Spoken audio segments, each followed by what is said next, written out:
Kanisa, Bwana Yesu asifiwe. Amen. Tuna kila sababu ya kumshukuru Mungu katika masaa ya tena, masaa ya mchana katika sabato takatifu hii ya Bwana wetu. Na kwa kweli watu wa Mungu ni kwamba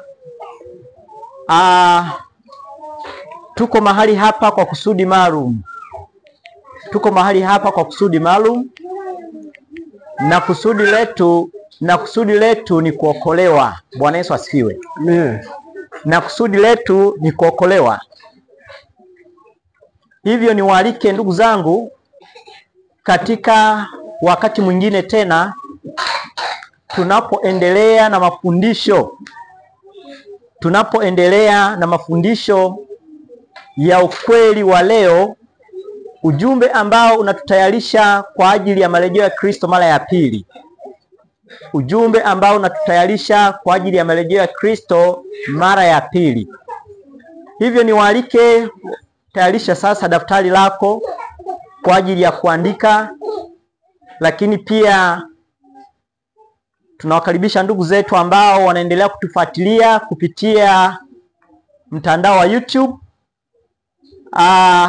Tunaendelea kushukuru pia kwa mirejesho yenu, jinsi ambavyo mnabarikiwa. Lakini nasi kwa fursa hii ambayo Mungu amefungua fursa ambayo itatusaidia wote, ya kwamba siku moja tuonane tukiwa washindi, tukiwa tumekombolewa. Bwana Yesu asifiwe. Hivyo watu wa Mungu, niwalike sasa tuvute usikivu wetu katika mada na somo ambalo tutakuwa nalo. Hivyo mada hii tutaiwasilisha, na tutakuwa na muda ambao mtu anaweza kuuliza swali, lakini pia anaweza kutoa, tunasema, nyongeza. Bwana Yesu asifiwe. Hivyo tunapoendelea na ujumbe wetu, nipende kuwakaribisha sasa kwa namna ya pekee. Lakini pia kama sijakosea, niliona pia miongoni mwetu kuna mgeni alikuwa katikati yetu. Kuna rafiki Bwana ametutembelea. Rafiki, karibu sana mtu wa Mungu. Bwana Yesu asifiwe. Amina. Sawa, sijakosea kabisa, maana imebidi nirudie tena kuangalia. Wapendwa, Bwana Yesu asifiwe. Tunamshukuru sana Mungu kwamba katikati yetu tuna ndugu yetu na rafiki yetu ambaye amejumuika nasi katika ibada ya mchana huu wa leo. Kwa kweli itapendeza pia tukiweza pia kumkaribisha na kumpatia nafasi ya kutusalimia, maana unapopata mgeni unamkarimu. Moja ya ukarimu ni kumkaribisha. Bwana Yesu asifiwe. Kwa hiyo tunakukaribisha sana ndugu yetu, lakini kwa kukaribisha hivyo basi tukualike basi, au nikukaribishe uweze basi kutusalimia. Bwana Yesu asifiwe. Pia hata tuweze kufahamu hata kwa majina, itapendeza. Labda mimi kwa kuanza kujitambulisha, naitwa Paulo Komesha, ni mmoja wa hudumu katika kanisa hili, kwa kusema kwamba ni moja ya wachungaji ambao tunaendelea kushirikiana katika kusongesha kazi ya Mungu hapa, na watumishi wa Mungu wengine ambao tunaendelea na hii kazi ya mwisho. Kwa hiyo tunakukaribisha sana ndugu yetu. Basi nikukaribishe uweze kutusalimia na ulisalimie kanisa la Mungu. Karibu sana. Amina.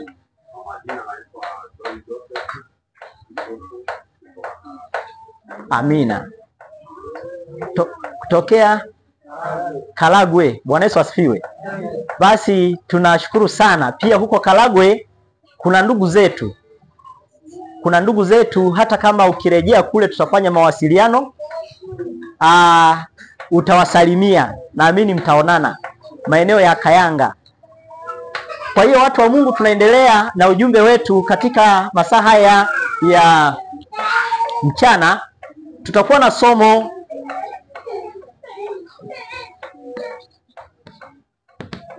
labda nipende huu bao kama ikiwezekana, labda tusogeze kidogo tu ili kidogo.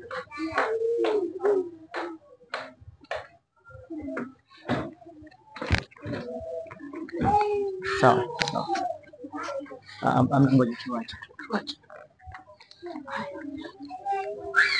Wapendwa, tutakuwa na somo ambalo niseme kwamba tuweke mwendelezo wa somo ambalo tuliweza kutafakari katika sabato iliyopita juu ya mada inayosema huduma za malaika. Bwana Yesu asifiwe. Amen. Kwa nini tunaendelea kukaa sana hapo? Na hapa panapaswa kuendelea kukolea na kuendelea kuimarishwa, kwa sababu hapa ndipo palipo na mgogoro, ambapo tunaona kwamba hata adui wa roho za wanadamu, Ibilisi na Shetani, amepotosha juu ya mada hii ili aweze yeye kuabudiwa. Kwa hiyo ni moja ya mada ambazo kama watendakazi wa siku za mwisho inapaswa ieleweke. Na isitoshe kwamba tuko katika kipindi ambacho Mungu anaenda kufunga historia ya dunia hii. Ujumbe wa malaika yule watatu unaenda kufungwa. Kwa hiyo watu wa Mungu, tunapoona kwamba pambano hili linapoenda kufungwa, lazima tuelewe vyema utendaji wa Mungu. Bwana Yesu asifiwe. Kwa hiyo tutakuwa na somo ambalo linasema huduma za malaika.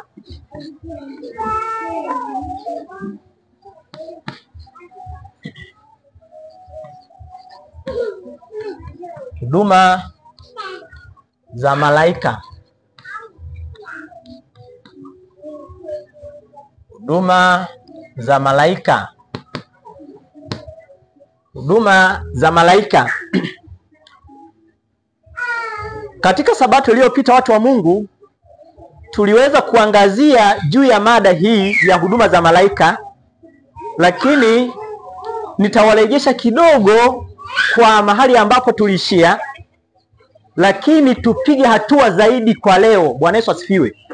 Kwa sababu tuliweza kuangalia jambo la muhimu sana juu ya habari ya huduma za malaika, na hii ikitusaidia tu kwamba pia kuweza kuelewa mpango wa ukombozi. Bwana Yesu asifiwe.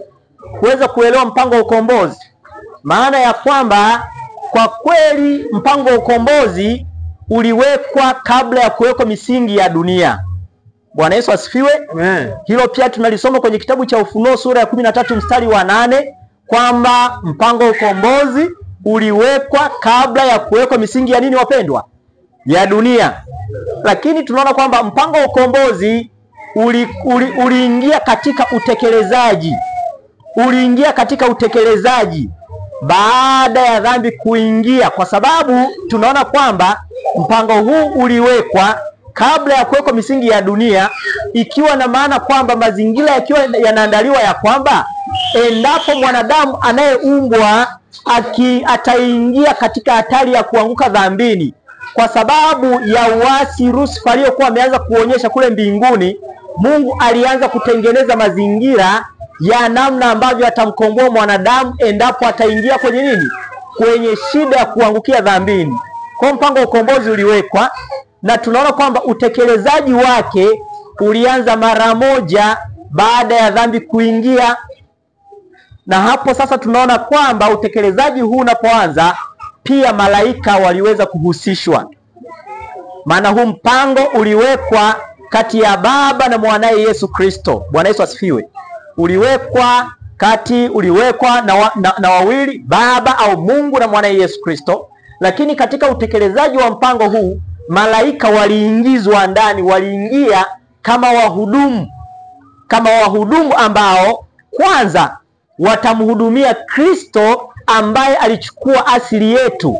Maana yake kwamba Yesu angekuwa na uwezo wa chini kuliko wao, maana alichukua asili yetu, na hivyo malaika wakapewa jukumu la kumhudumia pia Kristo. Lakini tuliona kwamba walipewa pia jukumu la kuwalinda watoto wa ufalme. Bwana Yesu asifiwe. La kutulinda sisi, na jukumu ambalo tuliona tu kwamba walipewa jukumu la kuweza kupanda na kushuka na mafuta ya kuimarisha, na mafuta hayo tuliona kwamba ni ishara ya Roho Mtakatifu. Bwana Yesu asifiwe. Kwa hiyo tuliona kwamba katika huduma za malaika tukaingia mpaka kwenye swala la ufufuo wa Kristo. Kwenye ufufuo wa Kristo, tunaposoma kitabu cha Mathayo sura ya 28 mstari wa 1 na wa 2, tunaona kwamba Yesu Kristo akiwa kaburini ile siku ya kwanza ya juma, tunaona kwamba anafufuka. Lakini kilichotokea ni tetemeko la kutisha. Kinachoelezwa pale mstari wa 2 ni malaika wa Mungu alishuka. Bwana Yesu asifiwe. Ni malaika wa Mungu alishuka, na malaika yule tunaelezwa kwamba ni yule malaika aliyechukua nafasi ya Lucifer baada ya kuasi kwake, na huyo anaelezwa ni Gabrieli. Bwana Yesu asifiwe, ambaye leo anashikilia nafasi ya 3 kutoka kwa Mungu. Mungu amemuinua miongoni mwa malaika awe ni mkuu wa makerubi. Kwa yeye ndiye kerubi afunikae mwenye kutiwa mafuta, nafasi iliyokuwa ya Lucifer.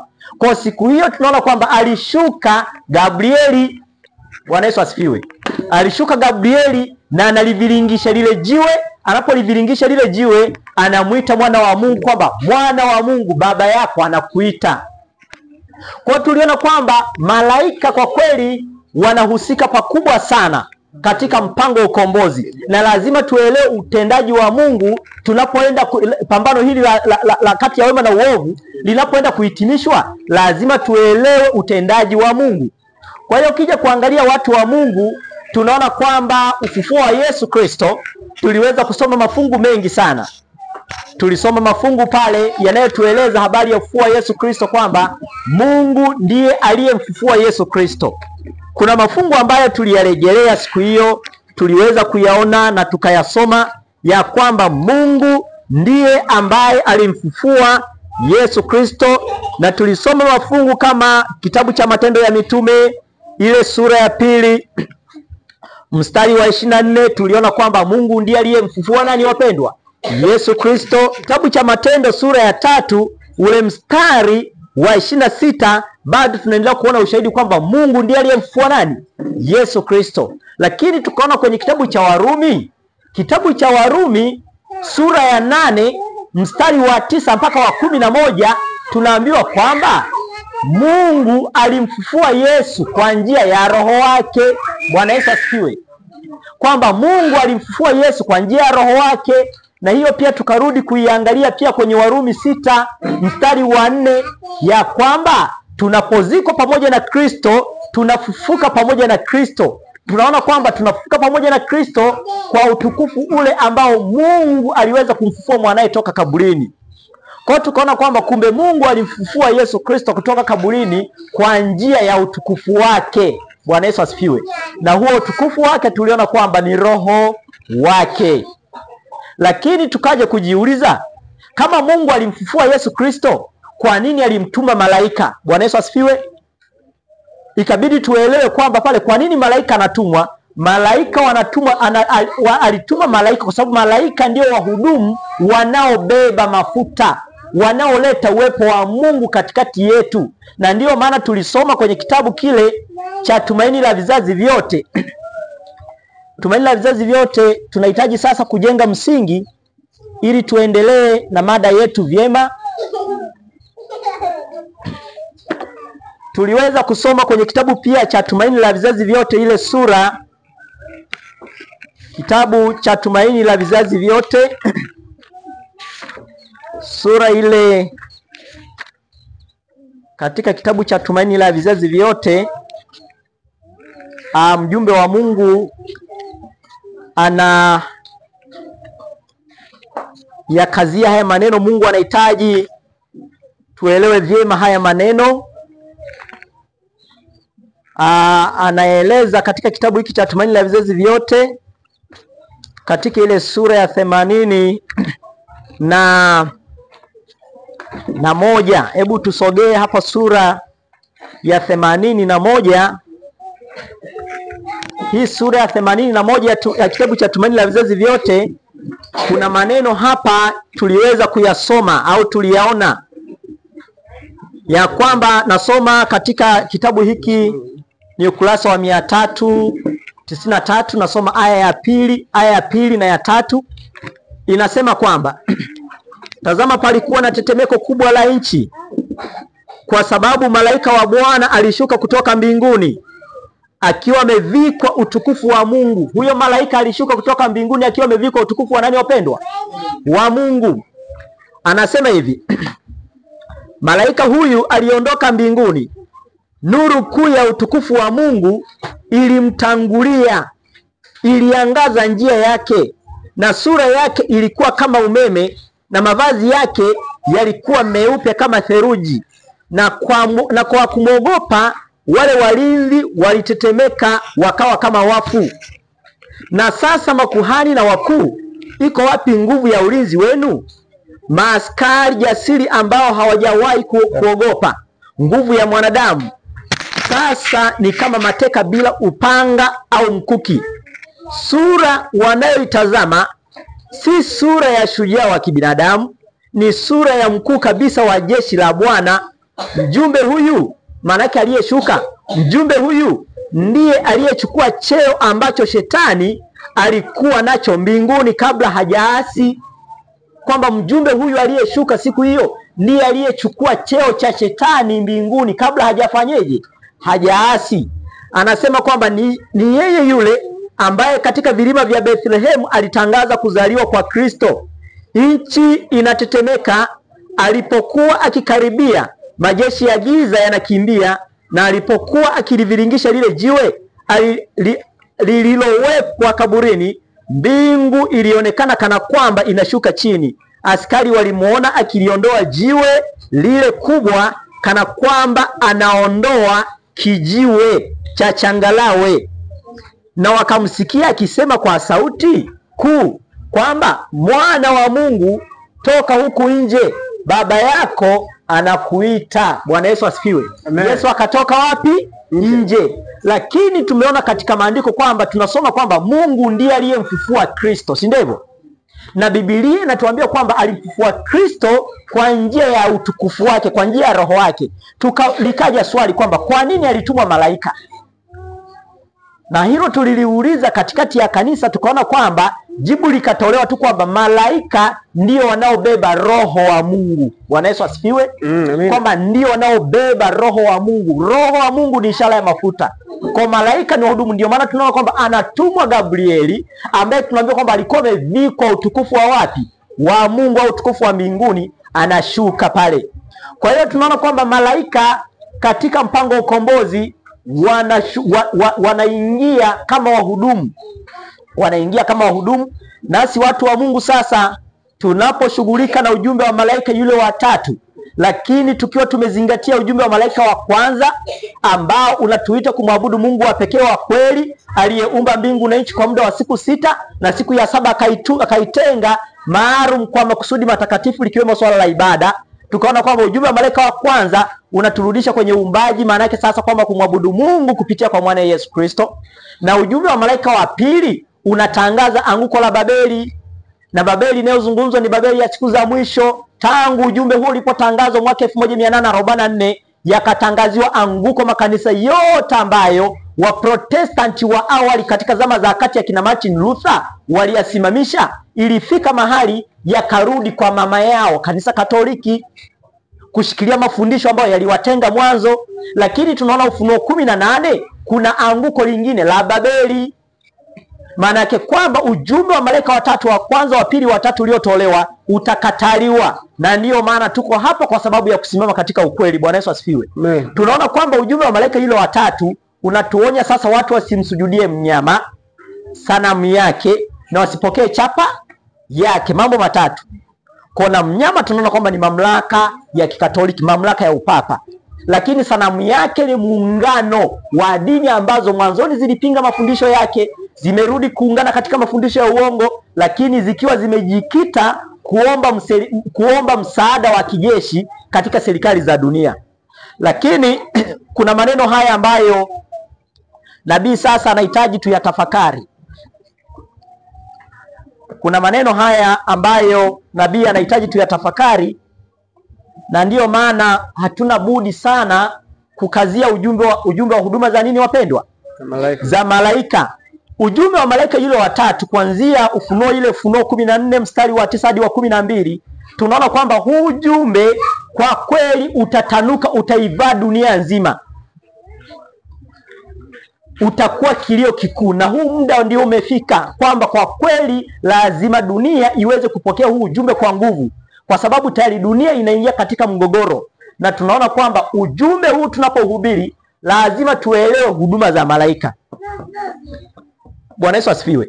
Lazima tuelewe huduma za malaika, kwa sababu kuna jambo nabii hapa analizungumza katika kitabu hiki cha maandiko ya awali sura ile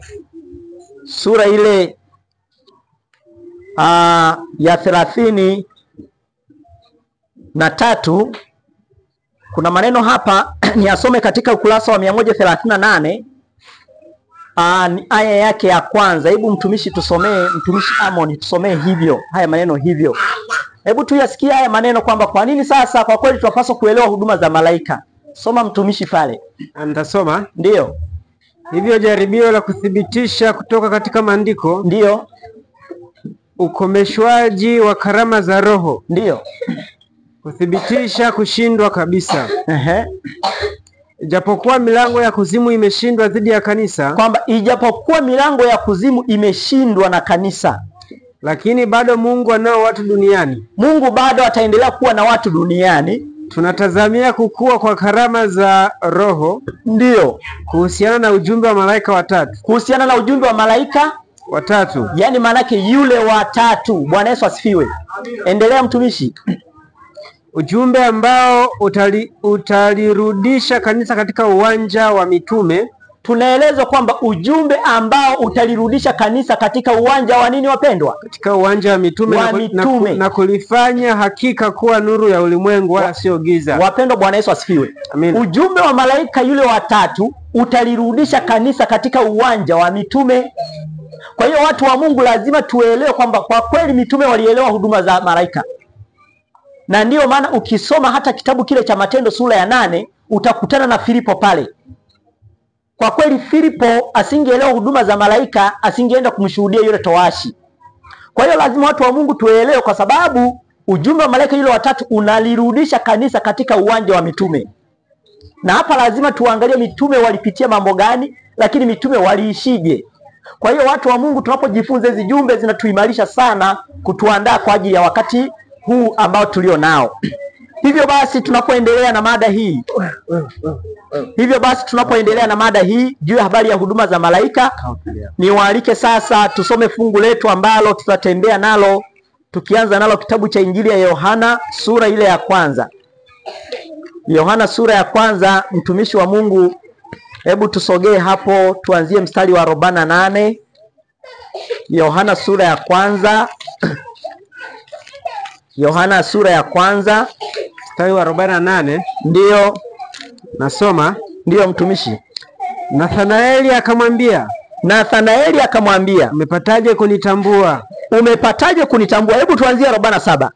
Basi Yesu akamwona Nathanaeli anakuja kwake. Akanena habari zake. Ndio. Tazama Mwisraeli kweli kweli. Tazama Mwisraeli kweli kweli. Hamna hila ndani yake. Ndio.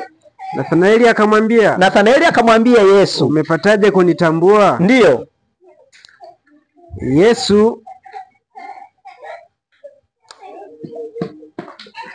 ndio, endelea mtumishi. Nathanaeli akamwambia, umepataje kunitambua? Ndio. Yesu akajibu akamwambia Nathanaeli, kabla Filipo hajakuita, ndio, ulipokuwapo chini ya mtini, ndio, nilikuona. Nathanaeli akamjibu, ndio, Rabi, wewe hu mwana wa Mungu, ndio, ndiwe mfalme wa Israeli. Yesu akajibu akamwambia, kwa sababu nilikuambia nilikuona chini ya mtini, waamini? Ndio. Utaona mambo makubwa kuliko haya. Endelea mstari wa 51. Akamwambia, Yesu akamwambia Nathanaeli, amini amini nawaambia, ndio, mtaziona mbingu zimefunguka. Yesu akamwambia Nathanaeli, sasa amini amini nawaambia, mtaziona mbingu zimefunguka na malaika wa Mungu wakikwea na kushuka, ndio, juu ya mwana wa Adamu. Wapendwa, Bwana Yesu asifiwe. Amina. Kwamba kwa kweli mtaziona mbingu zimefunguka na malaika wa Bwana wakikwea na kushuka juu ya nani wapendwa? Juu ya mwana wa Adamu. Kwa hiyo watu wa Mungu lazima sasa tuelewe kwa kweli huduma za malaika, jinsi ambavyo Mungu anatenda katika mpango huu na katika pambano hili. Kwa hiyo kumbe tunaambiwa kwamba malaika wanakwea na kushuka juu ya mwana wa nani wapendwa? Wa Adamu. Wanapokwea maanake kwamba kwa kweli wanahitaji, wanaposhuka wanatufikia wanadamu, lakini wanapokwea wanachukua mahitaji yetu na kuyapeleka mbinguni. Tutaendelea kuona. Kwa hiyo ukija kuangalia watu wa Mungu ni kwamba baada sasa ya dhambi kuingia, mawasiliano yalikatika ya dunia yetu hii, sayari yetu hii dunia na mbingu. Kwa hiyo maana yake kwamba Mungu alifungua njia ya mawasiliano, njia ya kuweza kuwasiliana na jamii ya wanadamu ili ya kwamba tufikishiwe wokovu. Na hapa Yesu anasema kwamba malaika wanakwea na kushuka juu ya mwana wa nani wapendwa? Wa Adamu. Maneno haya pia watu wa Mungu tunayaona kwenye kitabu kile cha Mwanzo sura ya 28 mstari wa 10 hadi wa 14. Tusome msomaji. Mwanzo 28 mstari ule wa 10 hadi wa 14. Naam, Mwanzo 28 mstari wa 10 na wa 14. Ndio. Nasema, ndio. Yakobo akatoka Beersheba kwenda Haran. Akafika mahali fulani akakaa huko usiku kucha. Ndio. Maana jua lilikuwa limekuchwa. Ndio. Akatoa jiwe moja la mahali pale akaliweka chini ya kichwa chake. Ndio. Akalala usingizi pale pale. Ndio. Akaota ndoto Yakobo, natazama ngazi imesimamishwa juu ya nchi. Yakobo anaona sasa kwamba ngazi imesimamishwa juu ya nchi, na ncha yake inafika mbinguni. Tena tazama malaika wa Mungu wanapanda na kushuka juu yake. Wapendwa, Bwana Yesu asifiwe. Amen. Kwamba ngazi hii imesimamishwa juu ya nchi, lakini ncha yake inafika mbinguni. Hii ngazi ndiyo. Endelea mtumishi. 13. Ndio. Natazama Bwana amesimama juu yake. Huku Bwana amesimama juu ya ngazi. Bwana Yesu asifiwe. Amina. Ndio. Akasema, mimi ni Bwana Mungu wa Ibrahim baba yako. Na Mungu wa Isaka. Nchi hii uilalayo nitakupa wewe na uzao wako. Ndio. Na uzao wako utakuwa kama mavumbi ya nchi. Ndio. Nawe utaenea upande wa magharibi. Ndio. Na mashariki. Ndio. Na kaskazini. Ndio. Na kusini. Ndio. Na katika wewe na katika uzao wako jamaa zote za dunia watabarikiwa. Wapendwa, Bwana Yesu asifiwe. Amina. Kwamba ngazi hii inatoka katika nchi ya nchi, kwamba inatoka katika nchi lakini imefika wapi? Mbinguni. Malaika wanakwea na kushuka, maana kwamba wanapanda na kushuka juu ya hii ngazi. Yesu alimwambia Nathanaeli, utaziona mbingu zimefunguka na malaika wa Mungu wanapanda na kufanyaje? Na kushuka juu ya mwana wa nani wapendwa? Wa Adamu. Bwana Yesu asifiwe. Kwa hiyo ukija kuliangalia hili jambo lina uzito sana. Pia nabii amelieleza katika kitabu kile cha wazee na manabii. Nahitaji kukipata hicho kitabu mahali popote kilipo. Katika sura yake ya 4 inayosema mpango wa ukombozi. Wapendwa, lazima ya mambo tuyaweke sawa ili kwamba shetani anapowadanganya watu wa Mungu katika wakati wa mwisho tuweze kuwasaidia, nasi tukiwa tumeshikilia ile kweli, ili kusudi ya kwamba giza linapoifunika nchi, nuru iendelee kuangaza ya ukweli ambao unapaswa kuwasilishwa. Kitabu hiki cha wazee na manabii, nasoma ile sura yake ya 4 inayosema mpango wa ukombozi, ni katika ukurasa wake wa 58. Nasoma aya ile ya mwisho. Mtumishi msomaji, tusomee hiyo aya. Kwa kweli Yakobo anaona ngazi, lakini juu yake wanapanda na kushuka malaika, na juu ya ile ngazi amesimama Bwana. Hebu soma hapo msomaji. Sura ile ya 4 ni ukurasa wa 58, na tutaje kusoma ile aya ya kuanzia aya ya mwisho pale. Hebu isome msomaji. Adamu wakati akiwa hana hatia, kwamba Adamu wakati akiwa hana hatia, yani kabla ya dunia yetu haijaingia dhambini, alikuwa amefurahia mawasiliano ya wazi pamoja na muumbaji. Ndio, mbaji wake. Ndio. Lakini dhambi ilileta utengano kati ya Mungu na mwanadamu. Tunaelezwa kwamba dhambi ilipoingia ikaleta utengano kati ya Mungu na nani wapendwa? Mungu na mwanadamu, kukatokea bonde. Na upatanisho wa Kristo pekee ndio ungeweza kwenda hadi katika lindi kuu. Wapendwa, na upatanisho wa Kristo pekee ndio ungeweza kwenda hata katika lindi kuu, yani shimo, kuziba lile shimo ambalo lilitokea, iwezekane kwa baraka. Ndio. Au wokovu. Ndio. Upitishwe kutoka mbinguni kuja duniani. Yani wokovu sasa upitishwe kutoka mbinguni kuja duniani, iliwezekana kupitia kwa Kristo. Bado mwanadamu alikuwa amezuiliwa kumkaribia muumbaji wake moja kwa moja. Ndio. Lakini Mungu angewasiliana naye kupitia Kristo na malaika. Wapendwa, Mungu angewasiliana na mwanadamu. Maana yake hapo tunaona kwamba hapo kwenye Mwanzo 28 Yakobo anawakilisha Mungu angewasiliana na mwanadamu kupitia kwa nani wapendwa? Kristo. Kwa Kristo na nani? malaika. Wapendwa, Bwana Yesu asifiwe. Amen. Na hii inatueleza wazi maana yake kwamba mbinguni, Bwana Yesu asifiwe. Mbinguni, tunapoangalia mbinguni, nafsi ambazo tutazikuta, tutaziona uso kwa uso, maana yake kuna Mungu. Wapendwa, Bwana Yesu asifiwe. Kuna mwana wa Mungu, mwana wa Mungu na nani wapendwa? Na malaika. Bwana Yesu asifiwe. Amen. Kwamba Mungu sasa angewasiliana na mwanadamu kupitia kwa Kristo na nani? Maana hakukuwa na kiumbe kingine ambacho Mungu angekitumia kuwasiliana na mwanadamu. Maana kwamba Mungu sasa angewasiliana na Kristo, angewasiliana na mwanadamu kupitia kwa Kristo na malaika. Maana kwamba wokovu ungepitishwa tena kutoka mbinguni kuja duniani kupitia kwa Kristo, lakini tunaona kwamba ambaye Kristo ni mwana wa Mungu ambaye ni njia, lakini tunaona kwamba kupitia huduma sasa za nini wapendwa? Za malaika, tunaona kwamba wokovu, uzima wa Mungu unashuka tena katika sayari yetu dunia tunapokea. Kwa hiyo tunaona kwamba Mungu anatushirikisha uhai wake ambao ni uzima wa milele kupitia kwa mwanae Yesu Kristo, lakini kupitia huduma za nini wapendwa? Za malaika. Kwa mbinguni kwa kweli kuna Mungu, mwana wa Mungu na malaika. Kwa hiyo tukija kuangalia katika huduma za malaika, tunaelewa ya kwamba kumbe hii inatusaidia tunaposhughulika na utangazaji wa Injili katika wakati huu wa mwisho. Tunajua kwamba yani kwamba Mungu anatendaje kazi. Maana aliambiwa Nathanaeli kwamba mtaziona mbingu zimefunguka na malaika wa Mungu watakuwa napanda na kushuka juu ya mwana wa Adamu. Kwa hiyo hili watu wa Mungu litatusaidia sasa kuweza kuvuta usikivu katika mambo ambayo kwa kweli yanaleta utatizi na shetani akiyatumia kama mbinu ili yeye aweze kuabudiwa. Hebu tuweze kuona katika mambo kadhaa. Tunapoangalia kitabu cha Mathayo sura ile ya 12.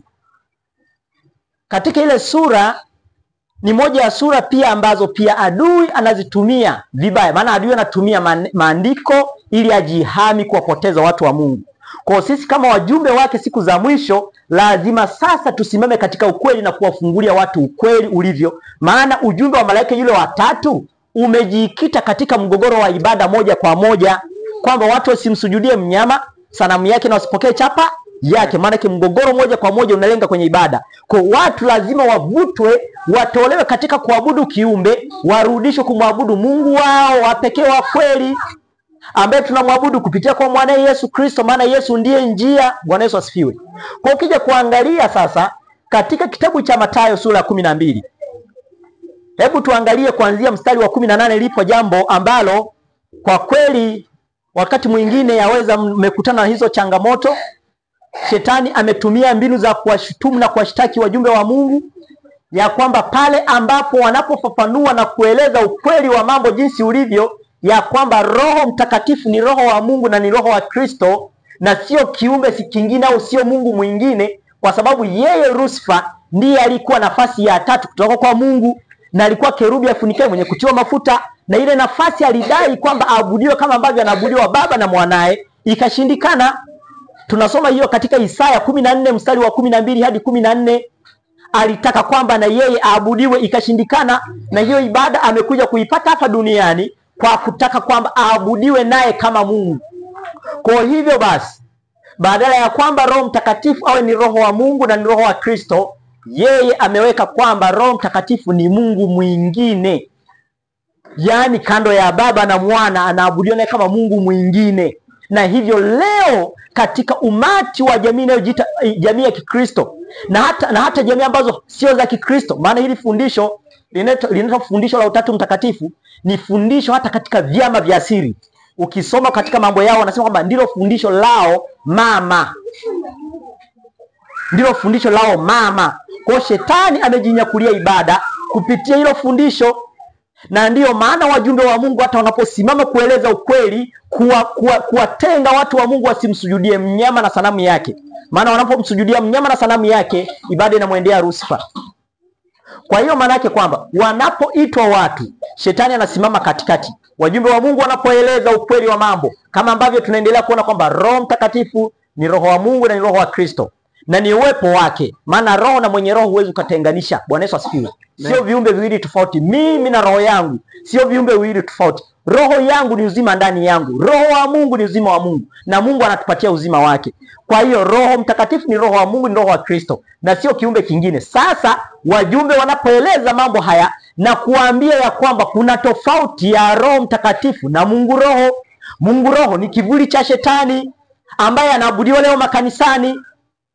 Kwa hiyo Shetani anachochea maadui, anachochea mawakala wake kuambia kwamba watu wa Mungu wanamkufuru Roho nani? Mtakatifu. Anawaambia mnamkufuru Roho Mtakatifu. Sasa hebu tuliangalie vizuri hilo. Soma sasa, mtu wa Mungu, kitabu cha Mathayo sura ile ya 12 anzia mstari wa 18. Naam, inasema, ndiyo, tazama mtumishi wangu niliyemteua. Sasa hii tutaisoma polepole mpaka 32. Neno la Mungu, huo ni unabii wa Isaya kwamba tazama mtumishi wangu niliyemteua, mpendwa wangu, na Mungu akizungumza habari za mwanae. Bwana Yesu asifiwe.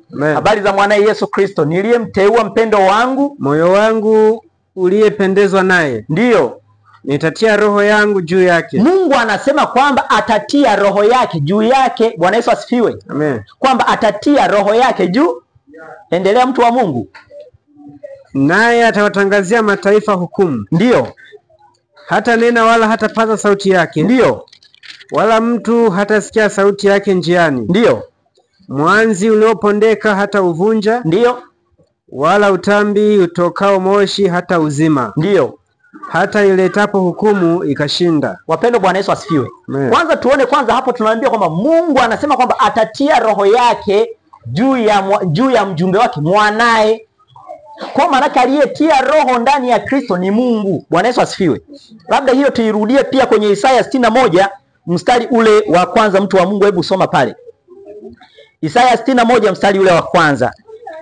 61 aya ile ya kwanza inasema, roho ya Bwana, ndiyo Mungu, i juu yangu. Kwa kweli huu nabii ulikuja kutimia. Ukisoma katika ile Luka 4 mstari wa 18, Yesu haya maneno aliyarudia kwamba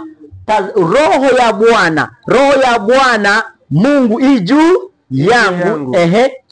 Kwa sababu Bwana amenitia mafuta. Kwa sababu Bwana amenitia mafuta. Niwahubiri wanyenyekevu habari njema. Niwahubiri wanyenyekevu habari njema. Amenituma ili kuwaganga waliovunjika moyo. Ndiyo.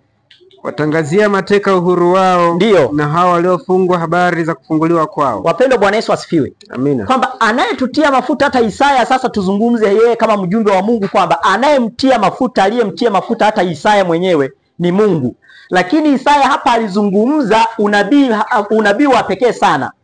Kristo katika roho anazungumza kupitia kwa Isaya habari zake, ya kwamba ambaye alimtia mafuta Yesu ni Mungu. Bwana Yesu asifiwe. Na hii sasa lazima tuikazie. Kwa sababu gani? Kwa kweli watu huko wanafundisha kwamba aliyemtia mafuta Yesu ni kiumbe kingine kinaitwa Mungu Roho. Kinaitwa Mungu Roho. Unaona kwamba yani ukuu wa Mungu, yani Mungu ameondolewa katika mioyo ya wanadamu.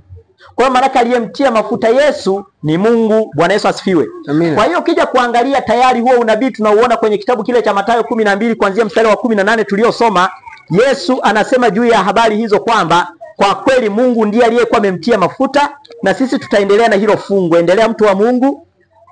Tunarudi Mathayo 12. Na jina lake, ndiyo, mataifa watalitumainia. Ndiyo. Kipofu naye, na jina lake mataifa watalitumainia. Mstari wa 22, endelea mtumishi. Wakati ule akaletewa mtu mwenye pepo. Yesu akaletewa mtu mwenye pepo, kipofu, naye ni bubu. Unaona hayo mambo? Endelea, mtu wa Mungu. Akamponya, hata yule bubu akanena na kuona. Akanena na kuona. Makutano wote wakashangaa wakasema, ndiyo, huyu siye mwana wa Daudi? Lakini Mafarisayo waliposikia, walisema, huyu hatoi pepo ila kwa Beelzebuli, mkuu wa pepo. Kwamba huyu hatoi pepo ila kwa nini? Kwa Beelzebuli, mkuu wa pepo. Yaani Beelzebuli maana yake kwamba ni malaika waovu, malaika muovu, Lucifer mwenyewe. Yaani maana yake kwamba muujiza Yesu aliyoufanya pale ni kwamba malaika waovu walihusika. Sasa hapo kuna kitu sasa tutembee nacho pole pole, watu wa Mungu. Twende msomaji. Na anaendelea kusema, ndio.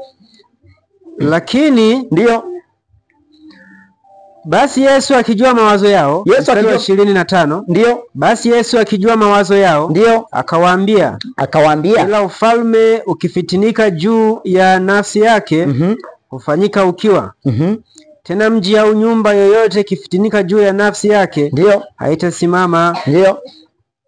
Na shetani akimtoa shetani, amefitinika juu ya nafsi yake. Ndio. Basi ufalme wake utasimamaje? Endelea msomaji. Na mimi nikitoa pepo kwa Beelzebuli, je, wana wenu hutoa kwa nani? Aha. Kwa sababu hiyo, ndio, hao ndio watakao wahukumu. Sasa hapo tutulie. Tayari Yesu anatueleza jambo la pekee sana, kwamba kumbe mawakala wa shetani wanatoa pepo kwa msaada wa malaika waovu. Malaika wanatoa pepo kwa njia ya Beelzebuli, mkuu wa pepo. Kwa hiyo maana yake kwamba inaelezwa kwamba miujiza ambayo tunaona hata kwamba inayofanyika katika mambo ya kidini, miujiza ya uongo, maana yake kwamba malaika waovu huwa wanahusika. Mambo ya kishirikina yanayoendelea hata katika waganga wa kienyeji, maana yake malaika waovu ndio wanafanyeje? Wanahusika. Kwa hiyo maana yake kwamba ili litendeke jambo ovu, maana yake malaika waovu wanahusika. Kuna siri hapo tunaendelea kuiangalia. Endelea mtu wa Mungu. Mstari wa 28. 28. Lakini mimi nikitoa pepo kwa Roho wa Mungu. Yesu anasema lakini mimi nikitoa pepo kwa Roho wa Mungu, basi ufalme wa Mungu umekwisha kuwajilia. Aha. Sasa tayari tunapata siri, kumbe Yesu alikuwa akitoa pepo kwa Roho wa nani wapendwa? Kwa Roho wa Mungu. Kwa Roho wa Mungu tunapata point, maana kwamba Bwana alikuwa amemtia nini wapendwa? Mafuta. Kwa Yesu alitoa pepo kwa Roho wa Mungu. Kuna kitu sasa tuendelee nacho. Endelea msomaji. Ama awezaje mtu kuingia ndani ya nyumba ya mtu mwenye nguvu na kuviteka vyombo vyake, asipomfunga kwanza yule mwenye nguvu? Ndipo atakapoiteka nyumba yake. Mtu asiye mmoja, ndio, mtu asiye mmoja nami yu kinyume changu. Rudia kidogo mtu wa Mungu. Mtu asiye pamoja nami, ndio, mtu asiye pamoja nami yu kinyume changu. Ndio. Na mtu asiye kusanya pamoja nami, ndio, utapanya. Kwa sababu hiyo nawaambia. Sasa point, kwa sababu hiyo nawaambia, kila dhambi na kila neno la kufuru, ndio, watasamehewa wanadamu. Kila dhambi na kila neno la kufuru watasamehewa wanadamu, ila kwa kumkufuru Roho, hawatasamehewa. Endelea. Naye mtu yeyote atakayenena neno juu ya mwana wa Adamu, na mtu yeyote atakayenena neno juu ya mwana wa nani wapendwa? Wa Adamu, atasamehewa. Bali yeye atakayenena neno juu ya Roho Mtakatifu, ndio, hatasamehewa katika ulimwengu wa sasa, ndio, hatasamehewa katika ulimwengu wa sasa, wala katika ule ujao. Aha, hapa ndipo kwenye point. Kwa hiyo watu wa Mungu tayari kwanza Yesu anaanza kuwaeleza kwamba mawakala wa shetani wanafanya miujiza kwa kutumia pepo wachafu, malaika waovu. Lakini Yesu akawaambia kwamba mimi natoa pepo kwa Roho wa nani? Wa Mungu. Tayari hapo tunaona kwamba kuna mwingiliano umeanza kuingia. Kuna habari ya malaika, lakini kuna habari ya roho. Lakini jambo ambalo tunakuja kuliona katika mafungu ya 30, tunakuja kuyaona katika mafungu ya 31 na 32, tunaelezwa habari ya dhambi ya kumkufuru nani wapendwa? Roho Mtakatifu.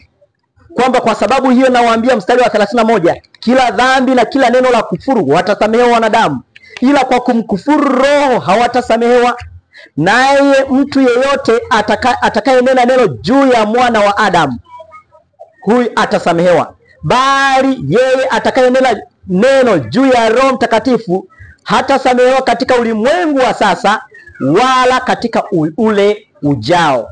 Labda katika mstari wa 31 kuna jambo tuliweke sasa vizuri pia lieleweke. Tunapozungumza au Yesu anapojiita kwamba yeye ni mwana wa Adamu, anazungumzia asili yake ya ubinadamu. Bwana Yesu asifiwe. Yeye Yesu Kristo, yeye anaitwa mwana wa Adamu, lakini yeye anaitwa mwana wa Mungu. Bwana Yesu asifiwe. Anaposema kwamba yeye ni mwana wa Adamu, anazungumzia kuzaliwa kwake na Mariamu. Kuzaliwa kwake na nani wapendwa? Alichukua asili yetu, lakini Yesu kabla ya kuzaliwa na Mariamu alikuwako. Bwana Yesu asifiwe. Alikuwako. Hata Wayahudi aliwaeleza katika Yohana ile Injili 8, anawaambia kwamba Ibrahimu asija kuwako mimi, na hapo alitumia jina la baba yake, mimi niko. Bwana Yesu asifiwe. Kwa kija kuangalia Yesu kabla hajazaliwa na Mariamu, yeye alikuwako kama mwana wa Mungu, na alipokuwa kama mwana wa Mungu, yeye ana asili sawa na baba yake. Na kama mwana wa Mungu maana kwamba Yesu alikuwa kila mahali kwa njia ya Roho wake. Na hivyo hata ukiangalia kwamba hata kabla hajazaliwa hapa duniani, Yesu alikuwa akishughulika na mioyo ya wanadamu. Bwana Yesu asifiwe. Kwa njia ya Roho katika asili yake ya uungu. Lakini anapozaliwa na Mariamu, tunaona kwamba anachukua asili yetu, na tunaona kwamba kama mwanadamu mazingira pia yaliweza kumzuia. Hakuweza kupatikana kila mahali, hakuweza kupatikana kila, yani waliobahatika kuonana naye ni wale ambao walionana naye uso kwa uso. Lakini tunaona kwamba baada ya kifo chake na kufuka kwake, Mungu alimtukuza kwa utukufu ule ambao alikuwa nao kabla ya kuumbwa kwa dunia. Na tunaona hiyo pia katika ushahidi wake katika Yohana 17 mstari wa 5. Kwa ukija kuangalia sasa kwamba Yesu anasema kwamba mtu yeyote atakayenena neno juu ya mwana wa Adamu, maana kwamba Yesu anazungumzia asili yake ya ubinadamu. Bwana Yesu asifiwe. Amina. Maana kwamba Yesu kama mwanadamu amefanyika mwanadamu ili ajawe kafara. Lakini tunaona kwamba Yesu huyo ambaye amefanyika kafara, amechukua asili yetu ya ubinadamu, bado yeye pia na asili ya uungu, ambayo pia anasema kwamba tazama nitakuwa pamoja nanyi hata ukamilifu wa nini wapendwa? Wa dahari. Kitabu cha Mathayo 28 mstari wa 20. Kwa kija kuangalia Yesu huyo katika asili yake ya kibinadamu anapofanya kazi ya ukuhani ya kutuombea na kutupatanisha, ikianza katika chumba cha kwanza mwaka 1844, Yesu anaingia chumba cha kwanza mwaka 1844 anapopaa mbinguni. Ile mwaka 31 AD anaingia chumba cha kwanza, lakini mwaka 1844 mwisho wa miaka 2300 ya unabii wa Danieli 8 mstari wa 14 anaingia chumba cha pili akituombea akiwa na asili ya ubinadamu lakini iliyovikwa utukufu. Kwa hiyo ukija kuangalia sasa hapo kuna mambo tunayaona. Yesu anapozungumza mwana wa Adamu anazungumzia asili yake ya ubinadamu. Bwana Yesu asifiwe. Kwa maana kwamba Yesu katika asili yake ya ubinadamu, mtu anapomkosa atasamehewa. Bwana Yesu asifiwe. Anapomkosa atafanyaje wapendwa? Atasamehewa, maana amekufa kwa ajili yetu. Lakini sasa anazungumza habari ya Roho Mtakatifu. Habari ya Roho Mtakatifu kwamba atakayemkufuru Roho hatasamehewa. Sasa hili turudi sasa katika muujiza ambao Yesu aliufanya. Maana walisema kwamba Yesu anafanya muujiza kwa njia ya malaika waovu.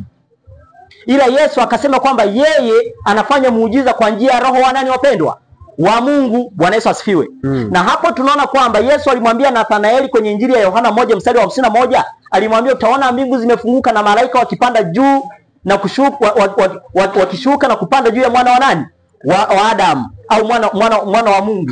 Ukija kuangalia juu ya habari ya miujiza ambayo Yesu alifanya, malaika walihusika. Malaika walifanyaje wapendwa? Walihusika. Yesu tayari ametuambia kwamba yeye alifanya miujiza kwa njia ya Roho wa Mungu. Lakini kwamba hiyo miujiza ilifanikiwaje? Ilifanikiwa kwa sababu kulikuwa na huduma za nini wapendwa? Za malaika. Bwana Yesu asifiwe. Sasa hili pia tulisome kwenye kitabu cha Tumaini la Vizazi Vyote sura ile ya 14. Naomba labda saa kidogo. Naomba kidogo. Saa. Mwenye simu hapo. Sura ya 14. Sura ya 14. Sura ya 14. Tukimbie kidogo sura ya 14. Kitabu cha Tumaini la Vizazi Vyote sura ya 14.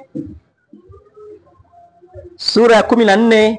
Nahitaji tuangalie katika mambo haya muhimu sana juu ya habari ya hili neno kwamba sasa kumkufuru Roho Mtakatifu maana yake ni nini? Je, ni kusema kwamba Roho Mtakatifu sio Mungu mwingine kando ya Baba na Mwana, au ni nini maana yake? Bwana Yesu asifiwe.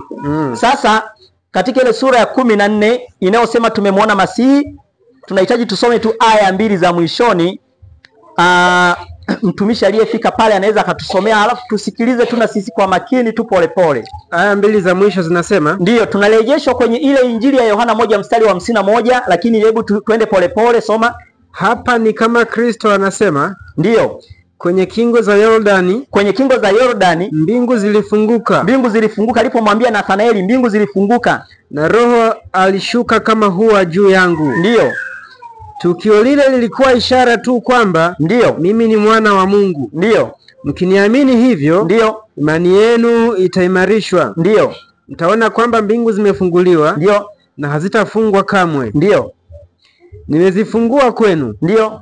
Malaika wa Mungu wanapanda wakipeleka kwa Baba maombi. Kwamba malaika wa Mungu wanapanda wakipeleka kwa Baba nini, wapendwa? Kwa maombi ya wenye kuhitaji na waliochoka. Wanayachukua haya maombi ya wenye kuhitaji na waliochoka hapo kutoka hapa duniani, wanayapeleka kwa Baba. Na wanashuka wakileta baraka na tumaini. Ujasiri, ndio, msaada na uzima kwa wana wa wanadamu. Wapendwa, Bwana Yesu asifiwe. Hata ujasiri unaletwa na malaika. Bwana Yesu asifiwe. Maana malaika wanashuka wakiwa wamebeba Roho wa Mungu. Endelea, mtu wa Mungu. Daima malaika wa Mungu wanapita kutoka duniani kwenda mbinguni. Daima malaika wa Mungu wanapita kutoka duniani kwenda mbinguni, na kutoka mbinguni kwenda duniani, na kutoka mbinguni kuja duniani. Miujiza ya Kristo. Sasa tunarudi kwenye shutuma ya Yesu katika muujiza aliyoufanya. Walisema kwamba yeye anatoa pepo kwa njia ya Beelzebuli. Yesu akawaambia yeye anafanya huo muujiza kwa njia ya Roho wa nani? Wa Mungu. Kwamba miujiza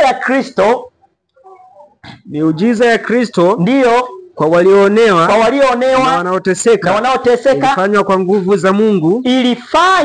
nguvu za Mungu kupitia huduma ya malaika hao. Wapendwa, Bwana Yesu asifiwe.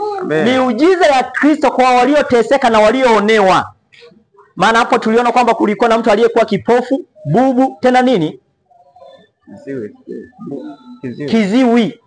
Kwa hiyo ni moja ya watu ambao walikuwa wameteseka, na miujiza mingine ambayo Yesu aliifanya, kwamba aliifanya Yesu hiyo miujiza kwa nguvu za Mungu.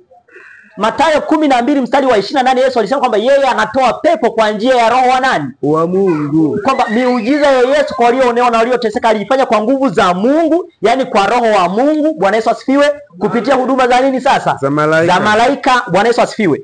Kumbe sasa miujiza ya Kristo ilifanikiwa au ilifanyika kupitia huduma za malaika. Malaika ndio walihusika, walishusha nguvu. Bwana Yesu asifiwe.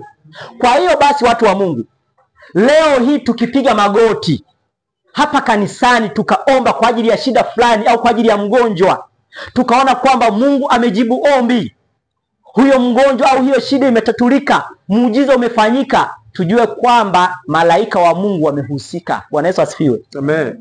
Malaika wa Mungu wamehusika kwa sababu wao ndio wanaleta nguvu.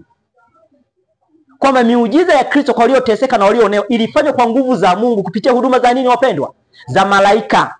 Kwa hiyo ukija kuangalia kwamba hata miujiza ya uongo, hao mawakala wa shetani wanapofanya miujiza, maana yake kwamba ndio maana kuna wanasema anatumia mapepo, si ndivyo? Anatumia nini? Mapepo. Maana mapepo, malaika waovu wamebeba roho ya shetani. Wamebeba roho ya nini, wapendwa? Ya shetani.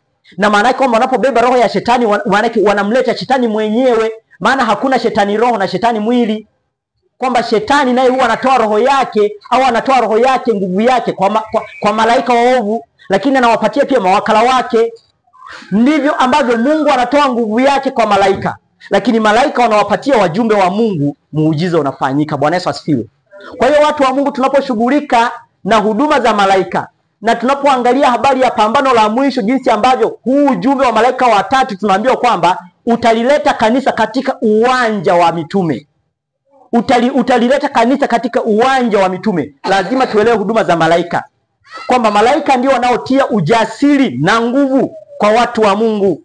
Kwa hiyo tunapofanya hii kazi, malaika ndio wanaenda pamoja na sisi. Bwana Yesu asifiwe. Amen. Kuna mahali fulani tulikuwa tunaenda kushuhudia siku hiyo. Sasa katika kikosi tulichokuwa, nikawa peke yangu. Nikamuomba rafiki mmoja kwamba, rafiki, twende bwana tukafanyeje? Tukashuhudie.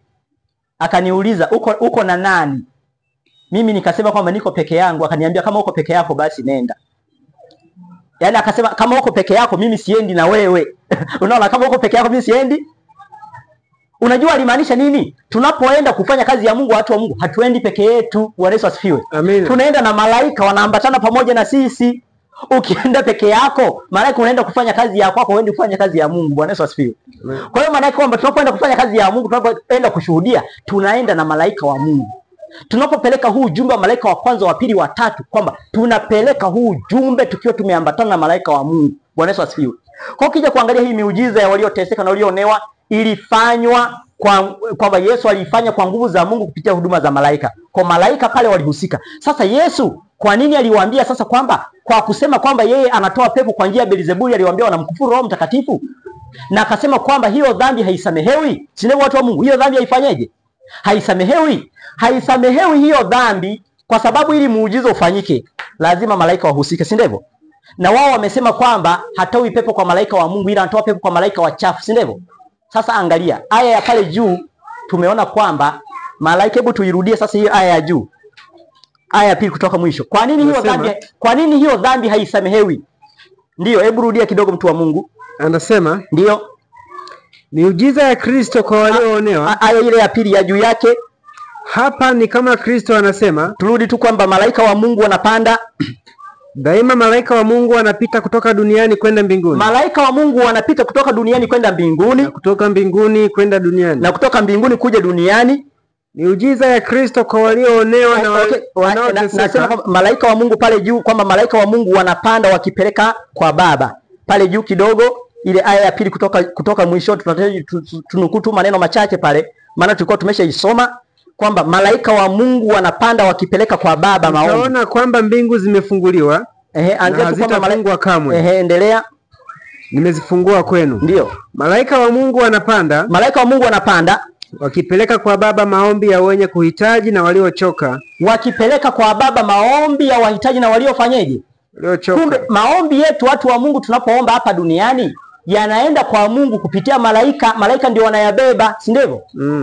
Hata malaika kwamba hata ombi la msamaha, si tunaomba tusamehe watu wa Mungu, malaika ndio wanalibeba lile ombi ili Mungu afanyeje? Linafika kwa Kristo. Kristo anatuombea kwa Baba yake, tunasamehewa, si ndivyo? Sasa tayari umesema kwamba hilo ombi au hiyo kazi inafanyika kwa njia ya malaika wa ovu. Maana yake kwamba malaika wa Mungu hawatahusika pale. Malaika wa Mungu hawatafanyaje wapendwa? Hawatahusika. Na kama malaika hawatahusika, maana yake kwamba ombi lako haliendi popote. Ombi lako haliendi wapi? Ndiyo maana huko tulikotoka leo watu wanadanganywa, maombi eti yanarundikwa kwenye sanduku, wanaambiwa kwamba tunayachoma yaende kama mvuke. Yaende kama nini? Ni uongo, umizimu. Watu wameingizwa kwenye umizimu pasipo kujua. Maombi hayachomwi ili yaende mbinguni. Malaika, maombi yanabebwa na malaika. Sasa malaika watakatifu wanapoitwa kwamba ni malaika waovu, kama ambavyo walimwambia Yesu, maana kwamba ile dhambi ni dhambi ya kumkufuru Roho wa Mungu. Yaani maana yake ni dhambi ya kumkufuru Mungu mwenyewe moja kwa moja, kwa sababu mmekataa utendaji wake kupitia kwa wajumbe wake kwa njia ya huduma za nani wapendwa? Za malaika ambao wanabeba nini? Maombi. Kwa kumkufuru Roho Mtakatifu, dhambi ya kumkufuru Roho Mtakatifu ni kukataa kazi za Mungu kwa njia ya Roho wake kupitia kwa wajumbe wake, ambao hiyo kazi inafanyika kupitia huduma za nani wapendwa? Za malaika. Bwana Yesu asifiwe. Kwa watu tutawasaidia. Kwa hiyo wale ambao wanasema kwamba wanakataa Roho wa Mungu, Roho Mtakatifu, kwamba sio Roho wa Mungu na sio Roho wa Kristo, hao kwa kweli wanakataa kazi ya Mungu kwa njia ya Roho wake katika mioyo yao. Maana wanatafuta kiumbe kingine kinaitwa Mungu Roho. Kinaitwa nani? Wanazikataa kazi za Mungu. Hao ndio wanakufuru nani? Wanamkufuru Roho Mtakatifu. Na tuwaonye mapema, waikimbie ibada ya uongo. Waikimbie ibada ya uongo. Na ndio maana ujumbe wa malaika yule watatu unatoa onyo. Bwana Yesu asifiwe. Hebu watu wa Mungu, mimi niwakaribishe kwanza kwa mada hii. Sasa nikaribishe hapa tulipofikia, nikaribishe kwa mtu mwenye swali kwanza. Karibishe kwa mtu mwenye swali, lakini baada ya hapo nitakaribisha nyongeza. Karibishe mtu mwenye swali. Aha, karibu mtumishi Tipe, karibu sana mtumishi. Amina. Ndio.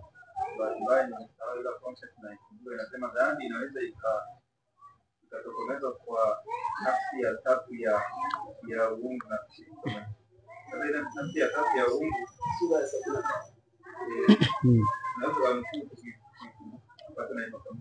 Sawa. nafsi ya tatu nani Biblia kufundisha na wataelewa wewe kuangalia nafsi ya tatu, kwa sababu pia hiyo nafsi ya tatu inayosema hapo na kwenye kitabu cha Kumbuka Peshi Hapo wamebadilisha na nafsi ya tatu ya Utatu Mtakatifu. Sawa kabisa.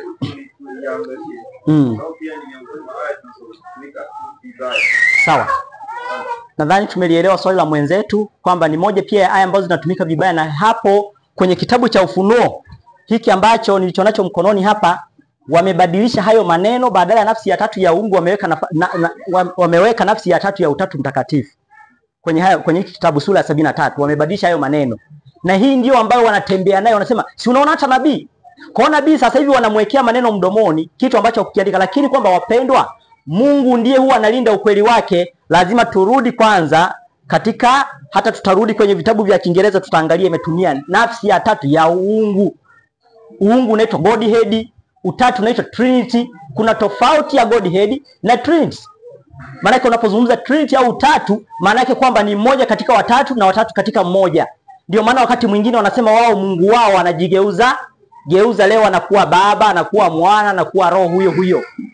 Wakati mwingine wanawapanga katika safu moja, mbili, ngapi?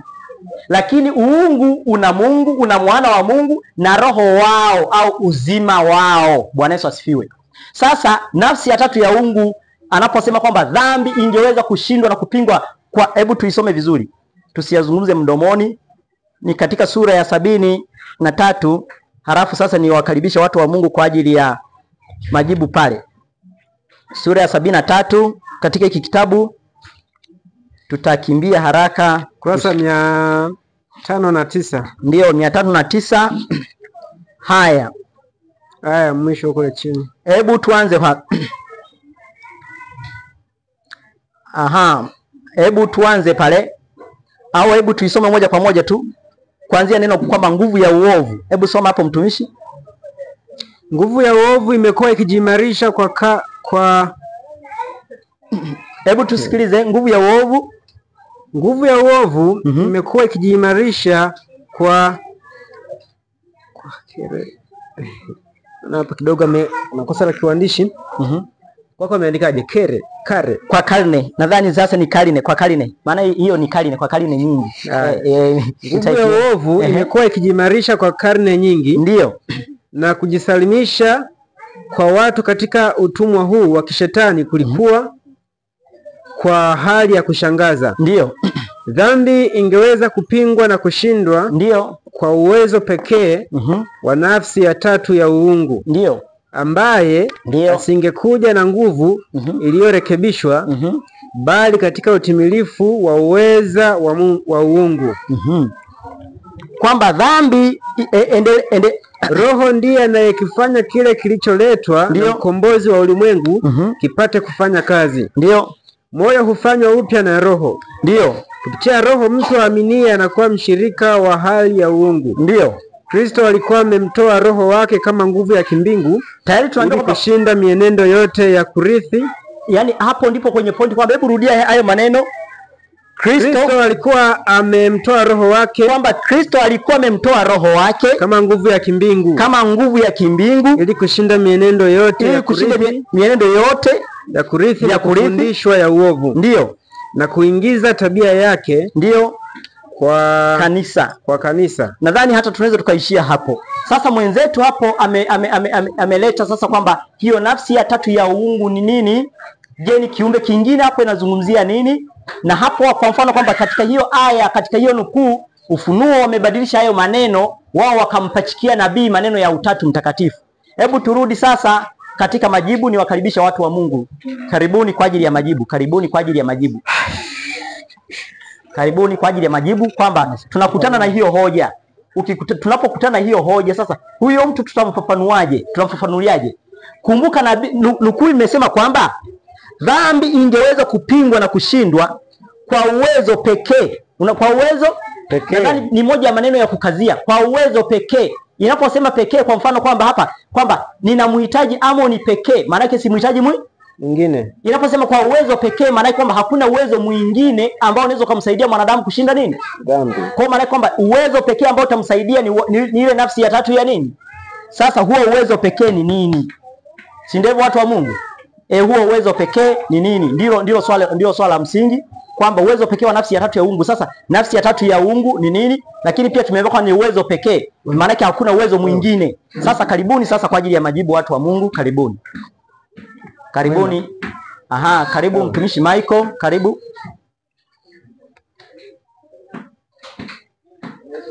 Amina. Ndio.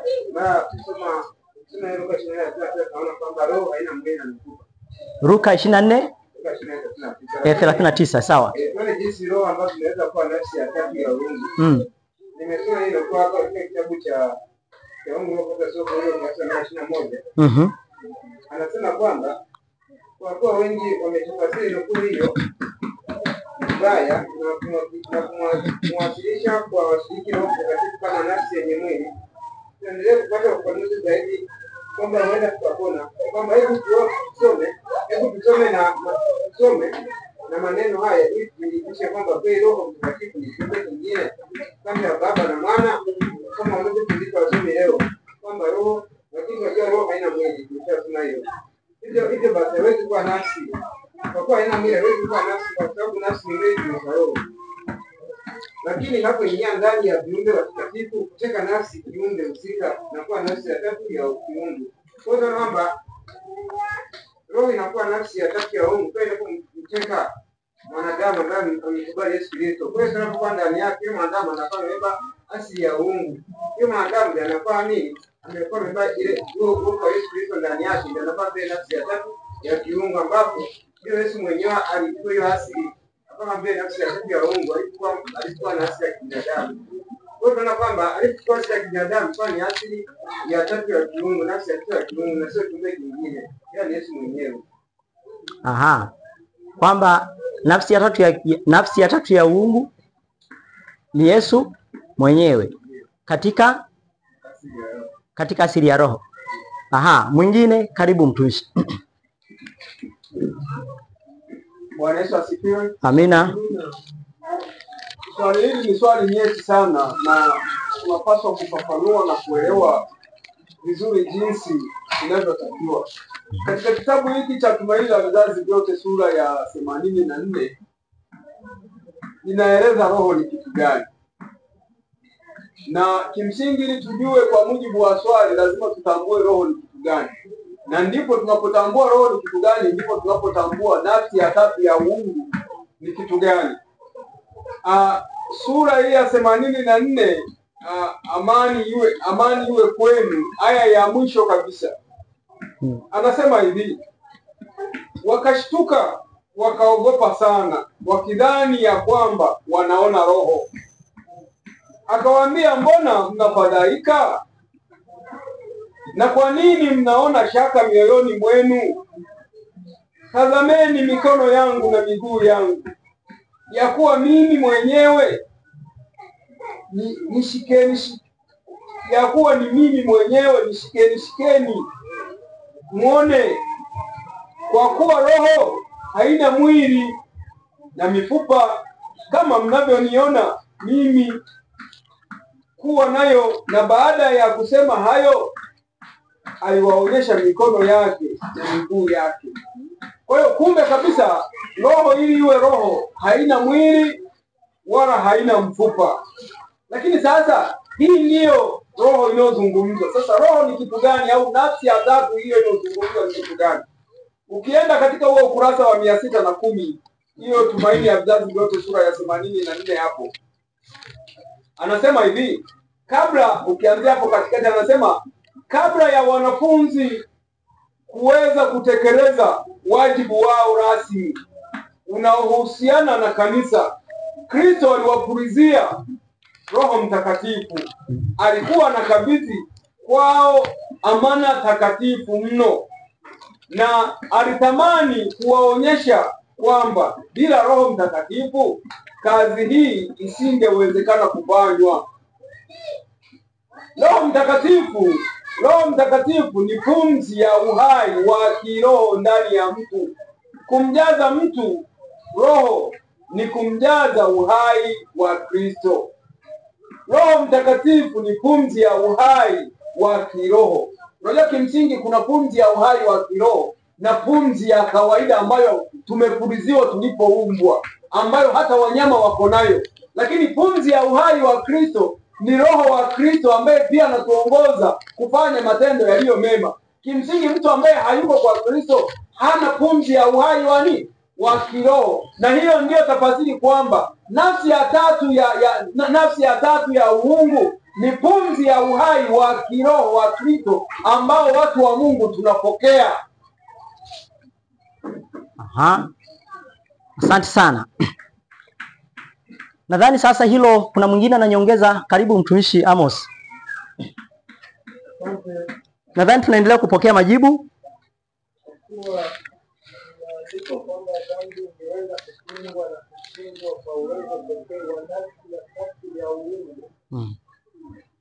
Na sehemu nyingine wenzetu wao wakaandika nafsi ya tatu ya Utatu Mtakatifu. Moja yenye nafsi sana ya kwanza nayo ni nini tofauti ya Utatu na Uungu? Hapa roho ile inazungumzia nafsi ya tatu ya uungu, sio Utatu. Na tunajifunza uungu unajumuisha Baba na Mwana. Huo ndio uungu. Baba na Mwana, huo ndio uungu. Na kwa kuwa tumeambiwa dhambi ingekabiliwa na nafsi ya tatu ya uungu, tunasogea mbele kidogo. Baba ana Roho wake Mtakatifu, Mwana ana Roho Mtakatifu ambaye alipewa na baba yake, na Mwana ndiye aliyewekwa kuja kuwa ngazi au daraja la kutuunganisha sisi wanadamu baada ya dhambi kutengua mahusiano yetu na Mungu. Nafsi ya Mwana wa Mungu ikaja ili ituunganishe tena na Mungu, na haikuwezekana ije ikiwa na asili ya uungu, ikalazimika ichukue asili ya ubinadamu wetu tulioanguka, ili sisi binadamu kwa kuwa naye na kuhusika naye na kufikia uzoefu wake na yeye kufikia uzoefu wetu, basi tuunganishwe na Mungu. Hivyo huyu Mwana wa Mungu akawa na asili mbili, akawa na asili ya kwanza ya asili ya Mwana wa Mungu, lakini ndio tunajifunza akawa na asili ya pili ya mwana wa Adamu. Sasa alipokana sisi wanadamu katika muda wa kuondoka, yeye alikuwa ni msaada kwa wanadamu. Hivi tukaondoa tunaambia tuache yatima naja kwenu na wapatia msaidizi. Maana yake ameenda mbinguni kuwa mpatanishi na kuhani katika umbo la ubinadamu aliobeba kama kuhani walipokuwa makuhani wa jinsi ya Mungu. Lakini katika asili yake ya uungu inabaki kama msaidizi na kama Roho Mtakatifu. Kwa hiyo tunaposema dhambi inaweza kukabiliwa katika nafsi ile ya tatu ya uungu, kwanza tujue uungu ni Baba na Mwanae katika asili zao hizo mbili. Sasa hii atakuwa patikanaje? Inapatikana baada ya Mwana kuja, yeye akabeba asili mbili ya uungu na ubinadamu. Kwa ile asili yake inayoongezeka ambayo inatafsika kama ya tatu ya uungu, ambao uungu ni Baba na Mwana. Maana yake ni ile asili yake ya uungu iliyokuja kutoka ndani ya ubinadamu. Ambapo ubinadamu alipoondoka nao kwenda kuwa kuhani, ile asili yake ya uungu ambayo haionekani ilibaki kwetu, lakini ni yetu kwetu. Na hiyo nafsi ya ambayo inatusaidia kushinda hiyo dhambi. Asante mtumishi Amon, karibu kwa nyongeza. Na swali. Ni swali. Nadhani sasa tuliweke sasa tulihitimishe. Alafu tunadhani pia ndugu Tipe ametuwekea vizuri hilo jambo. Kwa kweli nafsi ya tatu ya uungu tumeweza kuona kwamba dhambi ingeweza kushindwa kwa uwezo pekee wa nafsi ya tatu ya nini wapendwa? Ya uungu, si ndivyo? Na hiyo kwa kweli inatusaidia sasa kwamba naposema kwa uwezo pekee wa nafsi ya tatu ya uungu, maana hakuna uwezo mwingine, si ndivyo watu wa Mungu? Na hiyo tunakuja kuiona sasa vizuri kwamba anayetusaidia kuweza kushinda dhambi ni nani? Si ndivyo watu wa Mungu? Ni nani? Na ndiyo maana kwamba hiyo nafsi ya tatu ya uungu tunaona kwamba inakaa ndani yetu pia. Si ndivyo? Inakaa ndani yetu, si ndivyo? Labda tusome tu mafungu hapo. Kwa mfano hebu tusome Efeso 3:17. Efeso 3:17. Sorry, 17. Kristo akae mioyoni mwenu kwa imani. Efeso 3:17, Paulo akiwaambia Wakristo kwamba hao wanaliambia kanisa kwamba Kristo na akae mioyoni mwenu kwa nini? Kwa imani. Ndiyo, mkiwa na shina na msingi katika upendo. Amina. Kwa kweli tunaona kwamba anayepaswa kukaa ndani yetu kwa kweli ni Kristo. Bwana Yesu asifiwe. Ni Kristo ndiye anayepaswa kukaa ndani yetu. Lakini pia hiyo tunaiona kwamba Kristo kama shahidi mwaminifu katika kitabu cha Ufunuo, anazungumza maneno haya katika kanisa la Laodikia kwamba ili watu watoke katika Laodikia wapate dawa ya macho, wapate nguo za kuvaa, watoke katika uchi wao. Kuna maneno anazungumza katika fungu lile la 20 na 21 kitabu cha Ufunuo sura ile ya 3. Hebu tusome pale 21. Ndio. Yeye ashindaye, anzia 3:20. Tazama nasimama mlangoni. Yesu anasema kwamba tazama nasimama mlangoni. Tazama nasimama mlangoni nabisha. Mtu akisikia sauti yangu. Na kufungua mlango. Na akafungua mlango. Nitaingia kwake. Anayesema kwamba ataingia kwake ni nani wapendwa? Yesu. Ni Yesu. Tunakumbuka kwamba Yesu yuko mbinguni akituombea. Bwana Yesu asifiwe. Amen. Katika chumba cha pili sasa cha patakatifu. Sasa anasema kwamba nasimama mlangoni nabisha. Mtu akiufungua mlango wake nitafanyeje? Nitaingia. Kwa Yesu atafanyeje sasa? Ataingia. Sasa hapo endelea mtumishi. Nami nitakula pamoja naye. Na yeye pamoja nami. Ndio. Yeye ashindaye. Nitampa kuketi pamoja nami katika kiti changu cha enzi. Ndio. Kama mimi nilivyoshinda. Ndio. Nikaketi pamoja na Baba yangu katika kiti chake cha enzi. Aha, ndio. Yeye aliye na sikio. Ndio. Nadhani tu hayo maneno nadhani hata kama ukimalizia, lakini hoja ilikuwa kwamba anayesimama mlangoni anabisha nataka kuingia ni nani wapendwa? Ni Yesu. Si ndio watu wa Mungu?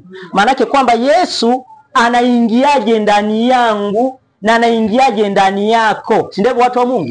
Yaani anaingiaje ndani yangu na anaingiaje ndani yako? Tunaona kwamba Yesu tayari ana asili mbili, asili ya ubinadamu na asili ya uungu.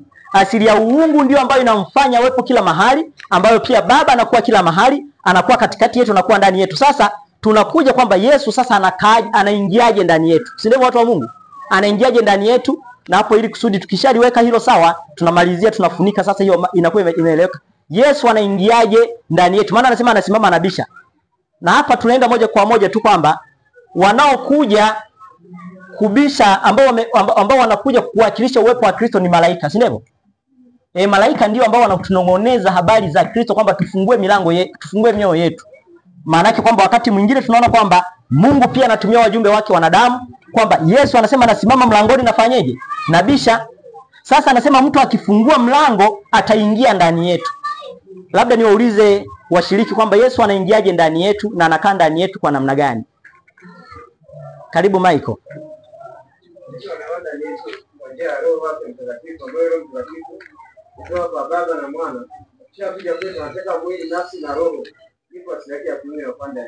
Amina.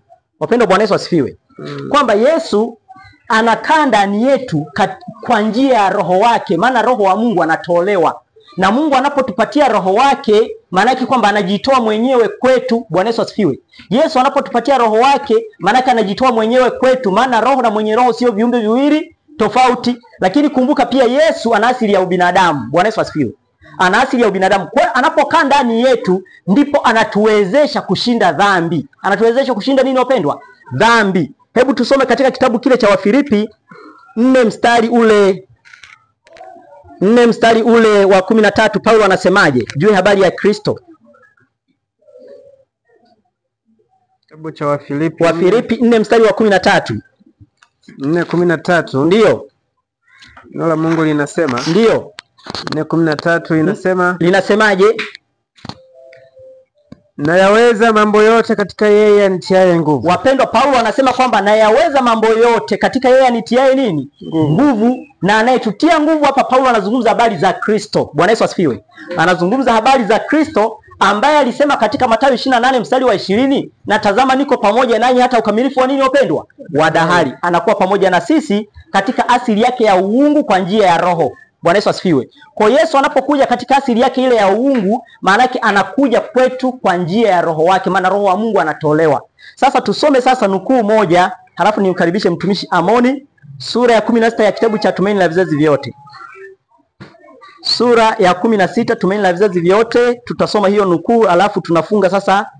Hiyo tunakuwa tumeshaiweka, maana yake kwamba nafsi ya tatu ya uungu tunaona kwamba inazungumzia asili ya Kristo, asili ya uungu ya Yesu. Maana Yesu ana asili mbili. Ile sura ya 16 tunahitaji tusome maneno machache tu hapa. Unacho kitabu karibu mtumishi? Haya basi. Hapo tunasoma kitabu cha Tumaini la Vizazi Vyote sura ya 16 aya ya pili kutoka mwisho na aya ya mwishoni kabisa, tusome pale. Ya kwanza kutoka mwisho, ya pili kutoka mwisho. Anasema ndio. Kurasa 113. Ndio. 13-12. Ndio. Kwa kitendo cha kumuua Yesu. Hebu anzia kidogo maneno haya yanayofuata chini hapo kidogo. Sura ya 16 ile aya mbili za mwishoni. Aya mbili za mwishoni, ingawa huduma au basi tumia ingawa huduma. Hebu soma hapo kidogo. Ingawa huduma ya hekaluni ilipaswa kuondolewa kutoka katika hekalu la duniani, kwamba huduma ya hekaluni ilipaswa kuondolewa kutoka kwenye hekalu la duniani ambalo makuhani wa kibinadamu walihudumu, kwenda katika hekalu la mbinguni, na kwenda katika hekalu la mbinguni, yani patakatifu pa Agano Jipya. Ni hekalu la wapi wapendwa? Ambalo kwamba kuhani anayehudumu sio wa kibinadamu tena, kuhani anayehudumu ni Yesu mwenyewe, si ndivyo? Na ameingia kwa damu yake. Ndiyo, endelea mtumishi. Ingawa hekalu la mbinguni, ndiyo, na kuhani wetu mkuu huonekana vizuri. Kuhani wetu mkuu katika hekalu la mbinguni ni Yesu, huonekana vizuri, huonekana wazi. Wanafunzi hawangeona kuwa kuna mvunjiko kati yao na mbingu. Maana kwa kweli wanafunzi sasa wasingeona sasa kwamba licha ya kwamba Yesu amepaa kwenda mbinguni, wasingeona kuna mvunjiko kati yao na nini? Na mbingu. Wasingeona kuwa kuna mvunjiko katika uhusiano wao, na hakuna uwezo walio nao katika ukosefu wa kuwako kwa Yesu kati yao. Yaani wasingehisi kukosekana kwa Yesu katikati yao. Licha ya kwamba Yesu alikuwa amepaa, lakini kwa kweli wasingehisi kwamba kuna mvunjiko, na wasingehisi kwamba kuna kukosekana kwa nini? Kwa Yesu katikati yao. Maana Yesu alisema kwamba sitawaacha ninyi yatima, naja kwenu. Anasema kwamba anapokuja kwao atakaa ndani yao. Endelea mtumishi. Yesu alipojidhihirisha hekaluni mbinguni, Yesu alipojidhihirisha katika hekalu la mbinguni, huendelea kwa roho yake kujionyesha katika kanisa lake duniani. Yesu huendelea kwa roho yake. Bwana Yesu asifiwe. Amina. Yesu huendelea kwa roho yake kujidhihirisha katika kanisa lake wapi? Duniani. Ameondoka tu katika upeo wa macho. Lakini neno lake la kuagia watu wake lilitimia. Neno lake Yesu la kuagia watu wake lilitimia. Tazama mimi niko pamoja nanyi siku zote. Alisema tazama niko pamoja nanyi siku zote, mpaka mwisho wa dunia. Hata mwisho wa dunia. Malizia. Anasema ndio. Wakati aliacha mamlaka yake kwa wahudumu wadhaifu, ndio, uwepo wake unaotia nguvu bado upo katika kanisa lake. Bado Yesu uwepo wake unaotia nguvu uko katika kanisa lake. Bwana Yesu asifiwe. Amina. Kwa Yesu alipojidhihirisha, anapohudumu katika hekalu la mbinguni kama kuhani wetu, lakini yeye bado kwa njia ya roho wake, tunazungumzia asili yake ya uungu, anakuwa pamoja na kanisa lake hapa duniani. Ndio maana kuna kitu kinaitwa nafsi ya tatu ya uungu, maana inazungumzia asili ya Yesu ya uungu, ambayo kwa kweli ni Yesu huyo anakuja kwetu, wala sio kiumbe kingine. Na ndio maana anasema tazama nasimama mlangoni nafanyeje? Nabisha. Bwana Yesu asifiwe.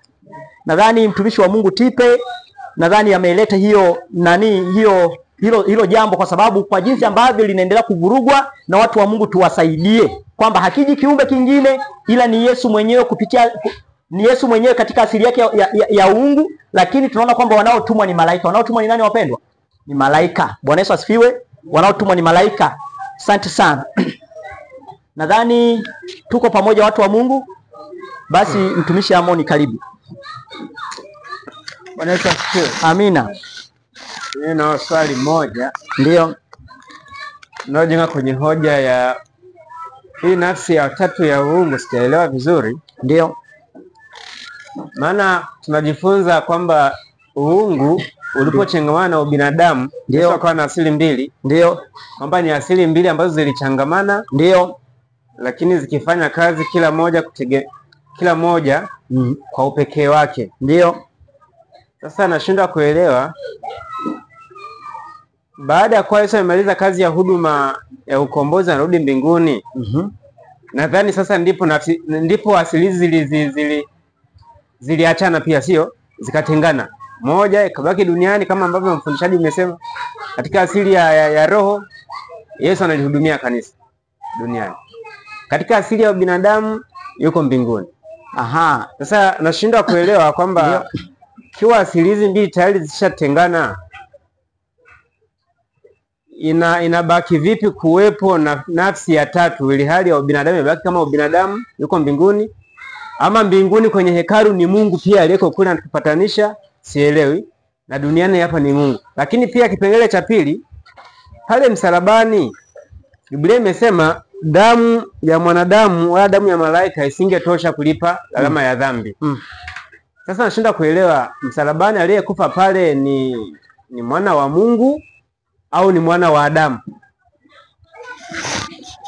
Kwanza unaona swali ambalo mwenzetu ameuliza kwamba Yesu kwamba bado kwa roho wake anahudumia kanisa lake wapi? Hapa duniani, wakati akiwa wapi? Mbinguni. Wapendwa, Bwana Yesu asifiwe. Sasa ni hivi, watu wa Mungu, roho wa Mungu yuko ndani ya Mungu, kama ambavyo roho yangu iko ndani yangu. Bwana Yesu asifiwe.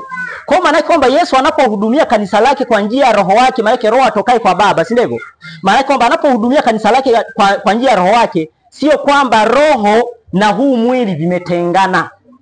Maana yake ni kwamba roho chanzo chake, yani kwamba inakuwa chemichemi. Bwana Yesu asifiwe.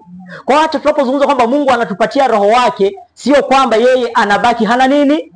Hana roho. Yani yeye ni chemichemi. Kwa maana yake kwamba Yesu na roho wake hawajatengana. Maana yake kilichofanyika kwamba Yesu baada ya kufufuka kwake, kama inavyosema kwenye Injili ya Yohana 17 mstari wa 5, anamwambia Baba kwamba na sasa Baba, unitukuze mimi pamoja nawe kwa utukufu ule niliokuwa pamoja nawe kabla ya ulimwengu kuwako. Bwana Yesu asifiwe. Sasa ukija kuangalia, maana yake kwamba Yesu anapofufuka na kupaa kwenda mbinguni na kutawazwa, anarudia ile asili yake ya uungu. Ile asili yake ya uungu ambayo ilikuwa imefunikwa na ubinadamu inarudi katika ukamilifu wake na kuanza utendaji wake kamili. Kwa maana yake kwamba Yesu, maana yake kwamba ndani, kwamba tunaona kwamba Yesu katika mwili anaonekana kabisa kwamba na mwili wa kibinadamu hata kule mbinguni. Bwana Yesu asifiwe. Yani mwili wa kibinadamu. Maana kwamba ule mwili wa kiungu ambao alitokanao kwa Baba, Yesu sasa hivi hanao. Bwana Yesu asifiwe. Hana, ambao kwamba kwa kweli hata malaika mwanzoni waliushuhudia. Na ndio maana tunaambia kwamba malaika ndio maana daima wanaendelea kunyenyekea mbele za Mungu, wanavyomuona Yesu akiwa amevaa huu mwili. Wanaona kwamba amejishusha kiasi cha kutosha. Yani amejishusha sana. Kwa maana kwamba Yesu anaonekana katika mwili wetu wa ubinadamu, lakini asili yake ya uungu haijakoma ndani yake. Bwana Yesu asifiwe. Haijakoma ndani yake. Maana kwamba katika asili yake ya uungu kwa njia ya roho wake anakuja kwetu kwa njia ya roho. Maana kwamba yeye anatupatia roho. Maana kwamba asili yake ya uungu inatenda kazi. Maana kwamba yeye anakuja kwetu kwa njia ya roho. Maana kwamba anapokuja kwetu kwa njia ya roho, sio kwamba roho sasa na huu mwili vinakuwa vimetengana, ila kwamba roho inatoka ndani ya nani? Ya Yesu. Bwana Yesu asifiwe, watumishi. Yani roho inatoka ndani ya nani, wapendwa? Ya Kristo kuja kwetu. Lakini kupitia huduma za nini, wapendwa? Za malaika. Kwa maana hapo mtumishi, sio kwamba roho iko hapa duniani inajitegemea halafu Yesu yuko wapi? Maana hazijatengana hivyo. Bwana Yesu asifiwe. Roho hazijatengana. Labda tungesoma kitabu cha Tumaini la Vizazi Vyote. Japo muda wetu kidogo unaenda, lakini labda nitumie hii sura. Nitumie hii sura ya Injili ya Yohana sura ya 15. Yesu anaposema kwamba yeye ni mzabibu, si ndivyo? Na sisi ni nini? Ni matawi, si ndivyo? Lakini anasema kwamba kila tawi linapokaa ndani yake, hilo tawi ndio huwa linazaa. Kwanza analisafisha na linazaa, si ndivyo? Maana yake kwamba angalia, mzabibu, tunaambiwa kwamba mzabibu umeshatolewa sasa hapa duniani kwa sababu ulikuwa ukiharibiwa, ukipigwa, ukifanya, umehamishwa wapi? Mbinguni, si ndivyo watu wa Mungu? Ila matawi yake yako wapi? Duniani, ambao ni sisi matawi, si ndivyo? Na ili tawi liweze kuwa hai, lazima lipokee uhai kutoka kwenye shina. Bwana Yesu asifiwe. Na tawi likikatwa kutoka kwenye shina, hilo tawi linanyauka. Maana yake kwamba kumbe sisi kama matawi lazima tupate mtiririko, au yani tupate uzima kutoka kwenye shina. Maana yake kwamba sio kwamba roho amejitenga kabisa kutoka kwa Kristo, yuko tu hapa. Maana yake kwamba tusingekuwepo. Yani roho anatoka ndani ya Kristo kuja kwetu, lakini kupitia huduma za nani, wapendwa? Za malaika, sisi kama matawi. Kwa hiyo roho na mwenye roho havijatengana. Lakini pia mtumishi anauliza kwamba hapa msalabani, maanake hii madhabahu inawakilisha pia msalaba ambao Kristo alisurubiwa, si ndivyo?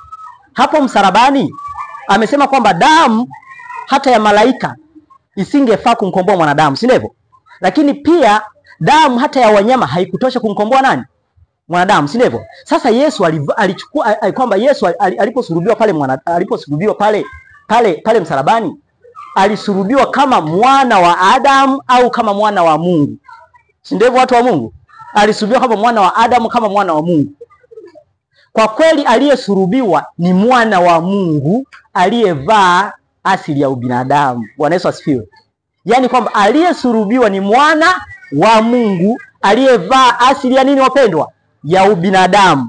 Maana yake kwamba sisi hatukukombolewa na mwanadamu wa kawaida. Hatukukombolewa na mwanadamu wa kawaida. Tumekombolewa na Kristo mwana wa Mungu aliyechukua asili ya ubinadamu. Na amechukua asili ya ubinadamu ili kusudi tu kwamba aweze kuifikia asili ya ubinadamu ambayo imeanguka. Ili kwamba kama ambavyo uungu ulikuwa umefunikwa na ubinadamu. Unajua Yesu alichokifanya ni cha ajabu sana. Kama ambavyo uungu ulikuwa umefunikwa na ubinadamu, lengo la Kristo sasa kuchukua asili yetu ya ubinadamu ni kwamba aturudishe tena katika ukamilifu ambao tulikuwa nao, ambao wazazi wetu walikuwa nao mwanzoni. Kwa maana katika ubinadamu wake Yesu hakutenda dhambi kwa sababu alimtumainia baba yake, na tunaona kwamba yeye kwa kutumainia baba yake, maana kwamba uungu na ubinadamu vilishikamana. Bwana Yesu asifiwe. Na hapo akituonesha tu kwamba sisi wanadamu ambao tumeanguka dhambini, kwa kweli tukiruhusu Mungu akae ndani yetu, tutaishi maisha makamilifu kama ambayo Yesu aliyeishi hapa duniani. Kwa hiyo maana yake kwamba Yesu alipochukua asili ya ubinadamu hakukoma kuwa mwana wa Mungu. Hakukoma kuwa mwana wa nani wapendwa? Wa Mungu. Maana yake ni mwana wa Mungu ambaye alichukua asili ya ubinadamu. Kwa hiyo aliyetufia msalabani ni mwana wa Mungu aliyevaa asili ya ubinadamu. Bwana Yesu asifiwe. Maana yake kwamba uzima uliokuwemo ndani yake alitoa uzima ambao alipewa na baba yake, na uzima ule katika kuutoa lengo kwamba sisi tuupokee. Bwana Yesu asifiwe.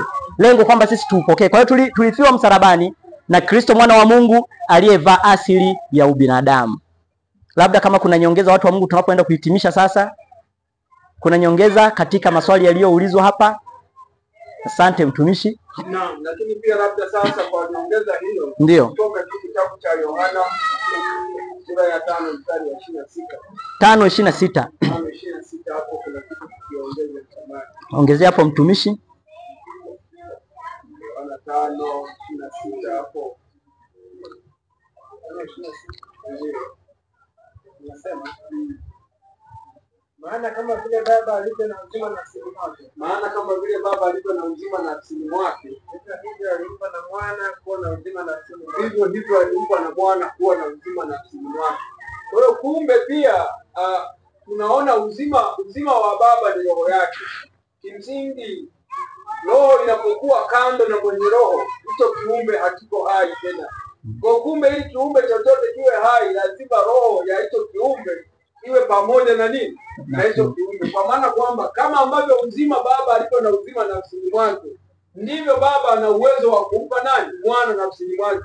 Sasa si kama mwanadamu alivyo, kwamba mwanadamu akitoa uzima wake nafsini mwake habaki na chochote, lakini Mungu ana uwezo wa kutoa uzima wake, kwa sababu yeye ndiye chemichemi, na ile chemichemi ikaendelea kububujika na kiumbe mwingine akapokea uzima wa baba na akaendelea kuishi kupitia ule uzima wa baba. Kwa hivyo Kristo anapokea uzima kutoka kwa baba, vivyo hivyo Kristo anatupa uzima wake sisi viumbe wake.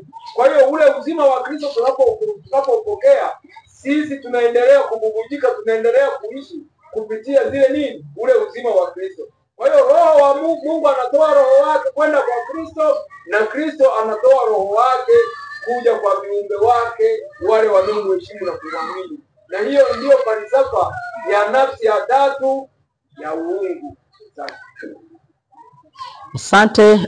Kwa hiyo nadhani maswali ambayo yalikuwa yameulizwa na mtumishi wa Mungu naona tumeyapata sasa vizuri, kwamba kumbe Yesu anapotupatia roho wake sio kwamba yeye anabaki hana roho. Nadhani hiyo pia imekuwa ikiulizwa na watu hata tunapozungumza habari ya kwamba Mungu anatupa roho wake. Wanasema sasa Mungu akikupa roho wake si kwamba yeye si anabaki hana roho. Unaona?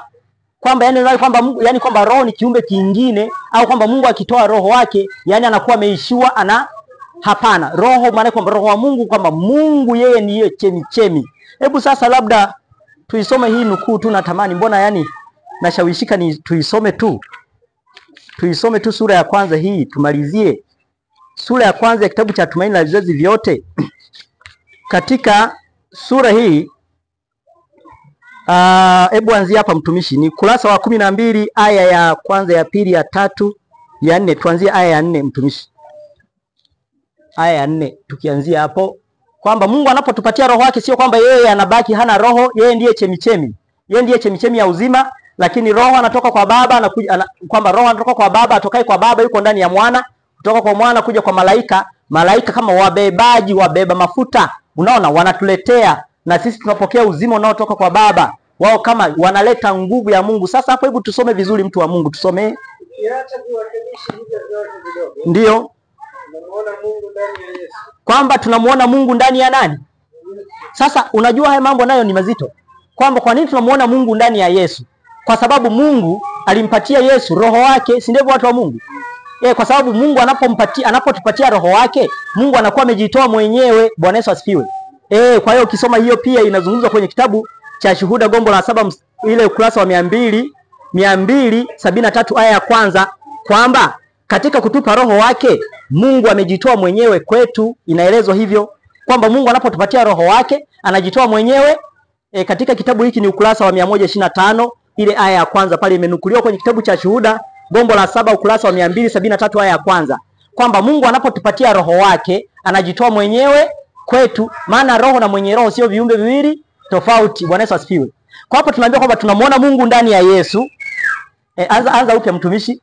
Ukiacha kuwakilisha hivyo vyote vidogo, ndio tunamuona Mungu ndani ya Yesu. Kumwangalia Yesu tunaona kwamba ndio yeye ni utukufu wa Mungu, kwamba Yesu ni utukufu wa Mungu. Ndio, endelea. Yeye ni utukufu wa Mungu wa kutoa. Ndio. Sifanyi neno kwa nafsi yangu. Yesu alisema kwamba yeye alikuwa hafanyi neno kwa nafsi yake. Ndivyo alivyosema Yesu. Ndio. Baba aliye hai alivyomtuma yeye, yeye yu hai kwa Baba. Ndio. Ndio. Ndio. Endelea mtumishi. Katika maneno haya kumbe Yesu alikuwa anaonesha kanuni ya maisha katika malimwengu yote. Bwana Yesu asifiwe. Kristo alipokea vitu vyote kutoka kwa Mungu. Wapendwa, Bwana Yesu asifiwe. Kristo alipokea vitu vyote kutoka kwa nani wapendwa? Tumesoma fungu la Yohana Injili 5 mstari wa 26 kwamba maana kama vile Baba alivyo na uzima ndani yake, alimpatia na Mwana kuwa na uzima ndani. Kwa kumbe Yesu anapokea vitu vyote kutoka kwa nani wapendwa? Kwa Mungu, ukiwemo uzima. Lakini alipokea ili kutoa. Alipokea ili afanyeje? Bwana Yesu asifiwe. Endelea. Kwa hiyo katika makao ya mbinguni, katika makao ya mbinguni, katika huduma yake kwa viumbe vyote, kupitia mwana mpendwa, yani Kristo, ndio maisha ya Baba yanatiririka kwenda kwa wote. Bwana Yesu asifiwe. Kwamba kupitia kwa mwana mpendwa maisha ya Baba yanatiririka kuja kwa wote. Maana kutoka kwa Baba maisha ya Baba yanatiririka kuja kwa nani? Yani uhai. Bwana Yesu asifiwe. Yani roho unatiririka kutoka kwa Baba kuja kwa Yesu, si ndivyo? Kuja kwa viumbe vingine. Kwa mwana yanarudi. Kupitia kwa mwana tena yanafanyeje? Maana tunaona kwamba malaika wanapanda na kushuka kwenye hii nini? Ngazi. Bwana Yesu asifiwe. Kwa kupitia kwa mwana maisha yanarudi. Ndio. Yakiwa katika sifa na utumishi wa raha. Ndio. Kama wimbi la upendo. Kama wimbi la upendo. Ili kwake yeye aliye chanzo cha yote. Baba ndiye chanzo cha yote. Bwana Yesu asifiwe. Kwamba ndiyo, endelea. Kwa hiyo kupitia Kristo. Na kupitia kwa Kristo mzunguko wa wema umekamilika. Mzunguko wa wema, unaona hapo mzunguko ulivyokamilika hapo, watu wa Mungu. Maana ilitokea bonde, lakini kupitia kwa Kristo mzunguko wa wema unakamilika. Uhai unatoka kwa Baba kuja ndani ya mwana, kupitia huduma za malaika kuja kwa wanadamu. Bwana Yesu asifiwe. Lakini tena unarudi hivyo hivyo, maana malaika tena wanapanda. Bwana Yesu asifiwe. Endelea hapo mtumishi. Ndiyo maana tunapozungumzia uasi wa Lucifer, yeye Lucifer alipinga hii kanuni ya utoaji, akaanza kusema kwamba ile roho ni ya kwake mwenyewe. Ndio maana kwamba yeye, ndio maana pia anajiita Mungu Roho.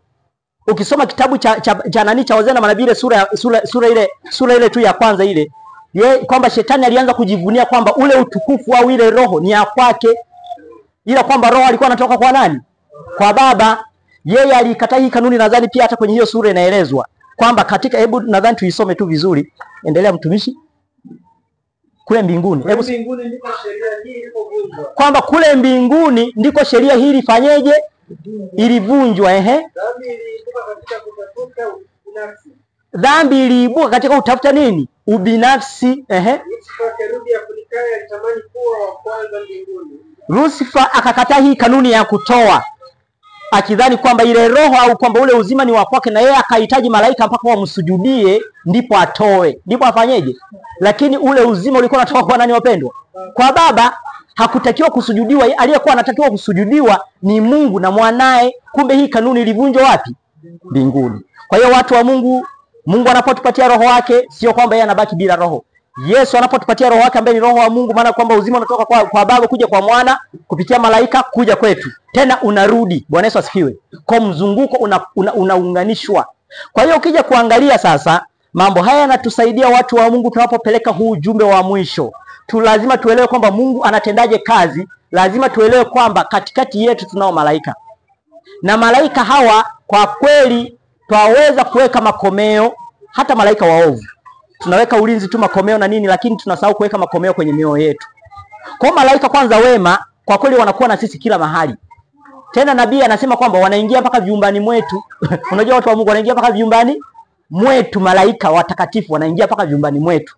Maana yake kwamba hata mambo ambayo wewe unaweza kuyafanya mahali pa siri ambapo mtu hawezi akakuona, mme wako, mke wako, wazazi, lakini malaika wa Mungu wanafanyeje? Lakini pia hata malaika waovu, lakini malaika waovu tunaweza tukawapinga kwa kumkaribisha Mungu. Bwana Yesu asifiwe. Kwa hiyo watu wa Mungu, Mungu atubariki sana kwa kipindi hiki, na tuendelee kuimarika kwamba hatuko peke yetu, tuko na malaika wa mbinguni, na hao ndio wanatenda kazi pamoja na sisi. Mungu amewatuma akiwa amewavika silaha, yani roho wake, na sisi tunaimarishwa. Bwana Yesu asifiwe. Kwa hilo linaondoa kabisa habari ya kuabudu kiumbe kingine kama ambavyo leo shetani anaabudiwa katika makanisa. Lazima watu wa Mungu tuwasaidie kule, tuwatoe katika ibada ya umizimu. Basi Mungu atusaidie na abariki neno hili katika jina la Yesu Kristo. Amina.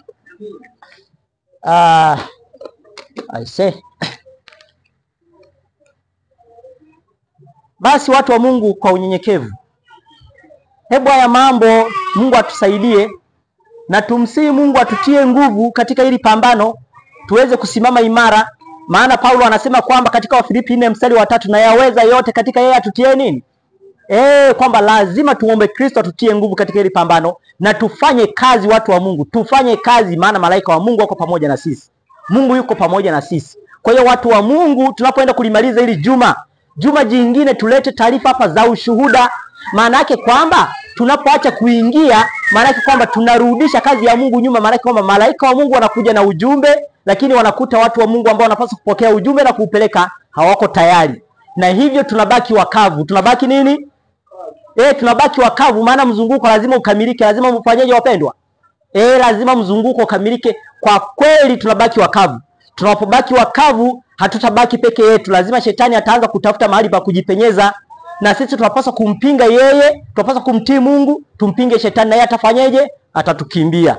Hivyo watu wa Mungu, kwa unyenyekevu niwaalike sasa tupige magoti tuombe, na tutaomba na mtumishi wa Mungu Marko, mtumishi wa Mungu. Kwa kweli, kwa neema ya Mungu, Mungu atakavyokuongoza kwa neema yake, omba kwa ajili ya kusanyiko hili kwa namna ya pekee sana.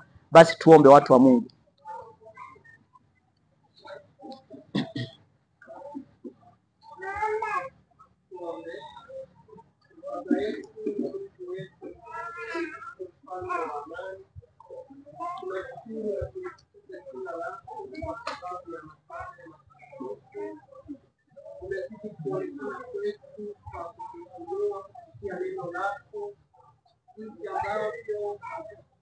Neno lako lilivyoharibiwa na jinsi ambavyo